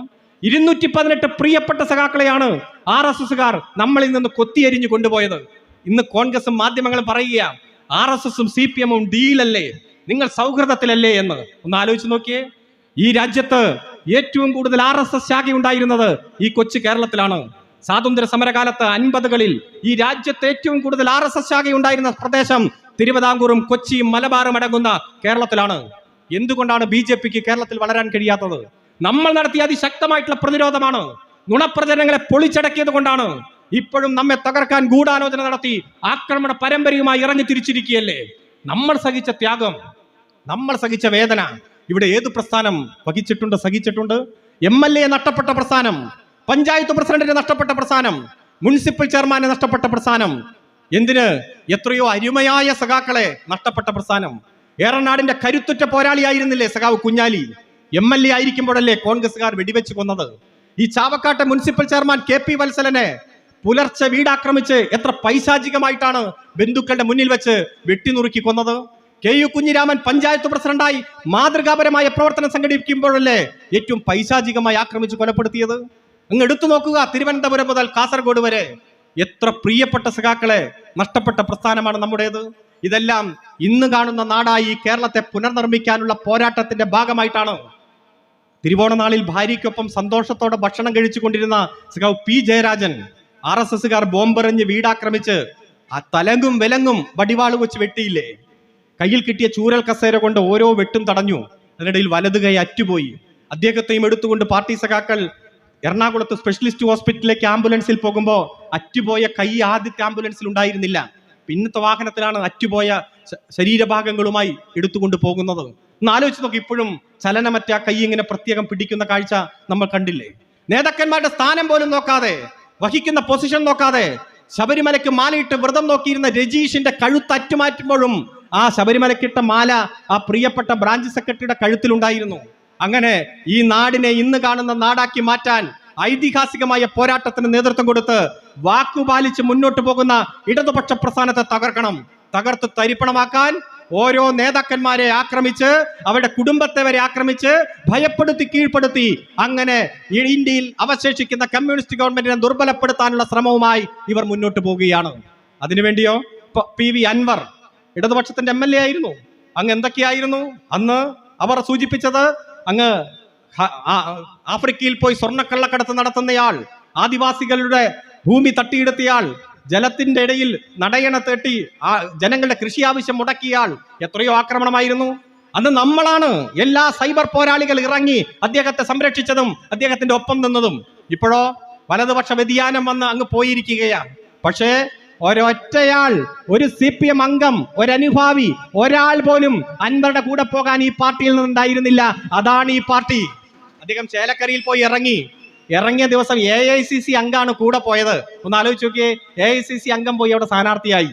അങ്ങ് പാലക്കാട്ടേക്ക് നോക്ക്, നമ്മളൊന്ന് ഞൊടിച്ചപ്പോഴേക്ക് 10 യൂത്ത് കോൺഗ്രസിന്റെ നേതാക്കന്മാരാണ് അങ്ങ് ഒഴുകി വന്നത്. കാരണം ഇടതുപക്ഷം മുന്നോട്ട് വയ്ക്കുന്ന ആശയം അത് മാനവികതയുടെ, മനുഷ്യ സ്നേഹത്തിന്റെ, വികസനത്തിന്റെ രാഷ്ട്രീയമാണ് എന്ന് തിരിച്ചറിഞ്ഞുകൊണ്ട് എല്ലാ വിഭാഗം ആളുകളും നമ്മളോട് യോജിക്കാൻ തയ്യാറെടുത്തു വരുന്ന കാഴ്ച നാം കണ്ടുകൊണ്ടിരിക്കുകയാണ്. അതുപോലെയോ ഇപ്പൊ പറയുന്ന ഡീൽ എന്ന് പറയുന്ന ഒരു കാരണം എന്താ? ആ കാരണം തൃശ്ശൂര് സുരേഷ് ഗോപി ജയിച്ചില്ലേ എന്ന്. സുരേഷ് ഗോപി ജയിച്ചു, അത് ശരിയാ. എങ്ങനെയാ സുരേഷ് ഗോപി ജയിച്ചേ? 86,965 വോട്ടുകളാണ് അവിടെ കോൺഗ്രസിന് കുറഞ്ഞത്. നമുക്ക് മറ്റു പല മണ്ഡലങ്ങളിൽ വോട്ട് കുറഞ്ഞു, പക്ഷെ തൃശ്ശൂര് നമുക്ക് 16,500 വോട്ട് കൂടി. പ്രിയപ്പെട്ടവരെ, 86,965 വോട്ട് കോൺഗ്രസ് നഷ്ടപ്പെട്ടപ്പോ 74,000 വോട്ടിന് സുരേഷ് ഗോപി ജയിച്ചു. അപ്പൊ ഡീൽ ആരൊക്കെ തമ്മിലാണ്? നമുക്കറിയാം ഡീൽ ആരൊക്കെ തമ്മിലാണെന്ന്. വ്യാജക്കാട്, അതുപോലെ തന്നെ വ്യാജമദ്യം, അതുപോലെ വ്യാജ പണം, എല്ലാം വ്യാജന്മാരെയും ഇറങ്ങി മുഖ്യധാരയിലേക്ക് കൊണ്ടുവന്ന് സർഗാത്മകമായിട്ടുള്ള രാഷ്ട്രീയത്തെ തകർക്കാൻ വേണ്ടി കോൺഗ്രസ് നടത്തിക്കൊണ്ടിരിക്കുന്ന ശ്രമത്തിന് മാധ്യമങ്ങൾ വലിയ പിന്തുണ കൊടുത്തങ്ങ് ഇറങ്ങി തിരിച്ചിരിക്കുകയാണ്. അതുകൊണ്ട് ഒന്നും ഭയപ്പെടേണ്ടതില്ല. നമ്മൾ ഉയർത്തിപ്പിടിക്കുന്ന രാഷ്ട്രീയം ശരിയുടെ രാഷ്ട്രീയമാണ്. അത് മനുഷ്യ സ്നേഹത്തിന്റെ രാഷ്ട്രീയമാണ്. ഭൂരിപക്ഷ വർഗീയതയ്ക്ക് ബദലല്ല ന്യൂനപക്ഷ വർഗീയത. വർഗീയതയ്ക്ക് ബദൽ വർഗീയതയല്ല, വർഗീയതയ്ക്ക് ബദൽ മാനവികതയും മനുഷ്യ സ്നേഹവുമാണ് എന്ന നമ്മുടെ ആശയത്തിന് എല്ലാ വിഭാഗം ആളുകളുടെയും പിന്തുണ കിട്ടുന്ന കാലത്തിലൂടെയാണ് നമ്മൾ കടന്നുപോയിക്കൊണ്ടിരിക്കുന്നത്. ഇപ്പോൾ പറയുന്നത് ലോക്സഭാ തെരഞ്ഞെടുപ്പിൽ നിങ്ങൾക്ക് 1 സീറ്റല്ലേ കിട്ടിയുള്ളൂ, ഇനി എന്താണ് എന്നതാണ് ചോദിക്കുന്നത്. 1977 നമുക്ക് ഒറ്റ സീറ്റ് കിട്ടിയില്ല ലോക്സഭയിൽ. എല്ലാവരും നമ്മളെ എഴുതി തള്ളി. പക്ഷെ 1980 വർദ്ധിത ഭൂരിപക്ഷത്തോടെ നമ്മൾ കേരളം ഭരിച്ചു. 2019 നമുക്ക് 1 സീറ്റേ കിട്ടിയുള്ളൂ, ആലപ്പുഴ. ഇനി ഇന്ത്യയിൽ ഇടതുപക്ഷത്തിന്റെ പ്രശസ്തി എന്ത് എന്നതാണ് പ്രധാനപ്പെട്ട പത്രങ്ങൾ ചോദിച്ചത്. നമ്മൾ നടത്തിയ ഐതിഹാസികമായ സമരം കണ്ട് ഇടതുപക്ഷമില്ലാത്ത ഇന്ത്യയുടെ പ്രശസ്തി എന്ത് എന്ന് തിരിച്ചു ചോദിക്കുന്ന സാഹചര്യം നമ്മൾ കണ്ടു. അങ്ങനെയോ നമ്മൾ 140-ൽ 123 നിയമസഭാ മണ്ഡലങ്ങളിൽ പുറകിൽ പോയിരുന്നു 2019. എന്നാൽ 2021 99 സീറ്റ് നേടി 42% വോട്ടിൽ നിന്ന് 45.3% വോട്ട് നേടി ചരിത്രത്തിൽ ആദ്യമായി ഭരണ തുടർച്ചയോടെ ഇടതുപക്ഷം അധികാരത്തിൽ വന്നു. ഇപ്പോഴോ നമുക്ക് ഒരു സീറ്റേ ഉള്ളൂ. ചില മണ്ഡലങ്ങളിൽ നമ്മൾ പുറകിൽ പോയി. കുറവുകൾ നമ്മൾ പരിഹരിച്ചു. എന്താണ് കുറവുണ്ടാകാനുള്ള കാരണമെന്ന് നമ്മൾ മനസ്സിലാക്കി. പ്രയോറിറ്റി, പെൻഷൻ, മറ്റു കാര്യങ്ങളെല്ലാം നമ്മൾ ചർച്ച ചെയ്തു. നമ്മൾ ജനങ്ങൾക്കിടയിൽ തന്നെയാണ്. ഏത് തെറ്റുണ്ടായാലും തിരുത്താൻ നമുക്ക് ബുദ്ധിമുട്ടില്ല.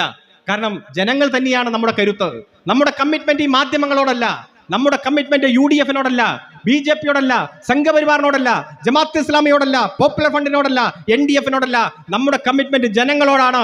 ജനങ്ങൾക്ക് കൊടുത്ത വാക്ക് പാലിക്കും. അവരുടെ കണ്ണീരൊപ്പം അവർക്ക് പെൻഷൻ കൊടുക്കും, വീട് കൊടുക്കും, സ്ഥലം കൊടുക്കും. അവർക്ക് പ്രകടന പത്രികയുടെ ഭാഗമായി പറഞ്ഞ മുഴുവൻ കാര്യങ്ങളും നമ്മൾ കൊടുക്കും. ലോകത്തെവിടെയും കിട്ടുന്ന വിദ്യാഭ്യാസം കേരളത്തിൽ ഉറപ്പുവരുത്തും. ലോകത്തെവിടെയും കിട്ടുന്ന ജോലി കേരളത്തിൽ ഉറപ്പുവരുത്തും. വികസിത രാജ്യങ്ങളുടെ അപ്പുറത്തേക്ക് ഈ കേരളത്തെ പടിപടി ഉയർത്തുവാനുള്ള ഒരു നവകേരളം സൃഷ്ടിച്ചുകൊണ്ട് വിജ്ഞാന സമൂഹമാക്കി കേരളത്തെ മാറ്റാൻ, ലോകത്തിന് മാതൃകയായി കേരളത്തെ മാറ്റാൻ ഇടതുപക്ഷ ജനാധിപത്യ മുന്നണി മുന്നോട്ട് പോകും. ആ മുന്നോട്ടുള്ള പോക്കിൽ പാർട്ടി സമ്മേളനം നൽകുന്ന കരുത്ത്, അതൊരു കരുത്ത് തന്നെയാണ്. നമ്മൾക്കെതിരായിട്ടുള്ള ആക്രമണങ്ങളെ നേരിടാൻ സ്വയം മാധ്യമ പ്രവർത്തകരായി മാറി ഇടതുപക്ഷത്തെ തകർക്കാനുള്ള ഏതു ശ്രമത്തെയും അതിജീവിക്കാൻ പാകത്തിന് കരുത്തുറ്റ സഖാക്കളായി മാറാൻ നിങ്ങൾക്ക് കഴിയട്ടെ എന്ന് മാത്രം അഭ്യർത്ഥിച്ചുകൊണ്ട് ഈ പൊതുയോഗത്തിന്റെ ഭാഗമായി അണിനിരന്ന മുഴുവൻ സഖാക്കളെയും ഹൃദയത്തോട് ചേർന്ന് അഭിവാദ്യം ചെയ്തുകൊണ്ട് ഞാൻ എന്റെ വാക്കുകൾ അവസാനിപ്പിക്കുന്നു. അഭിവാദ്യങ്ങൾ.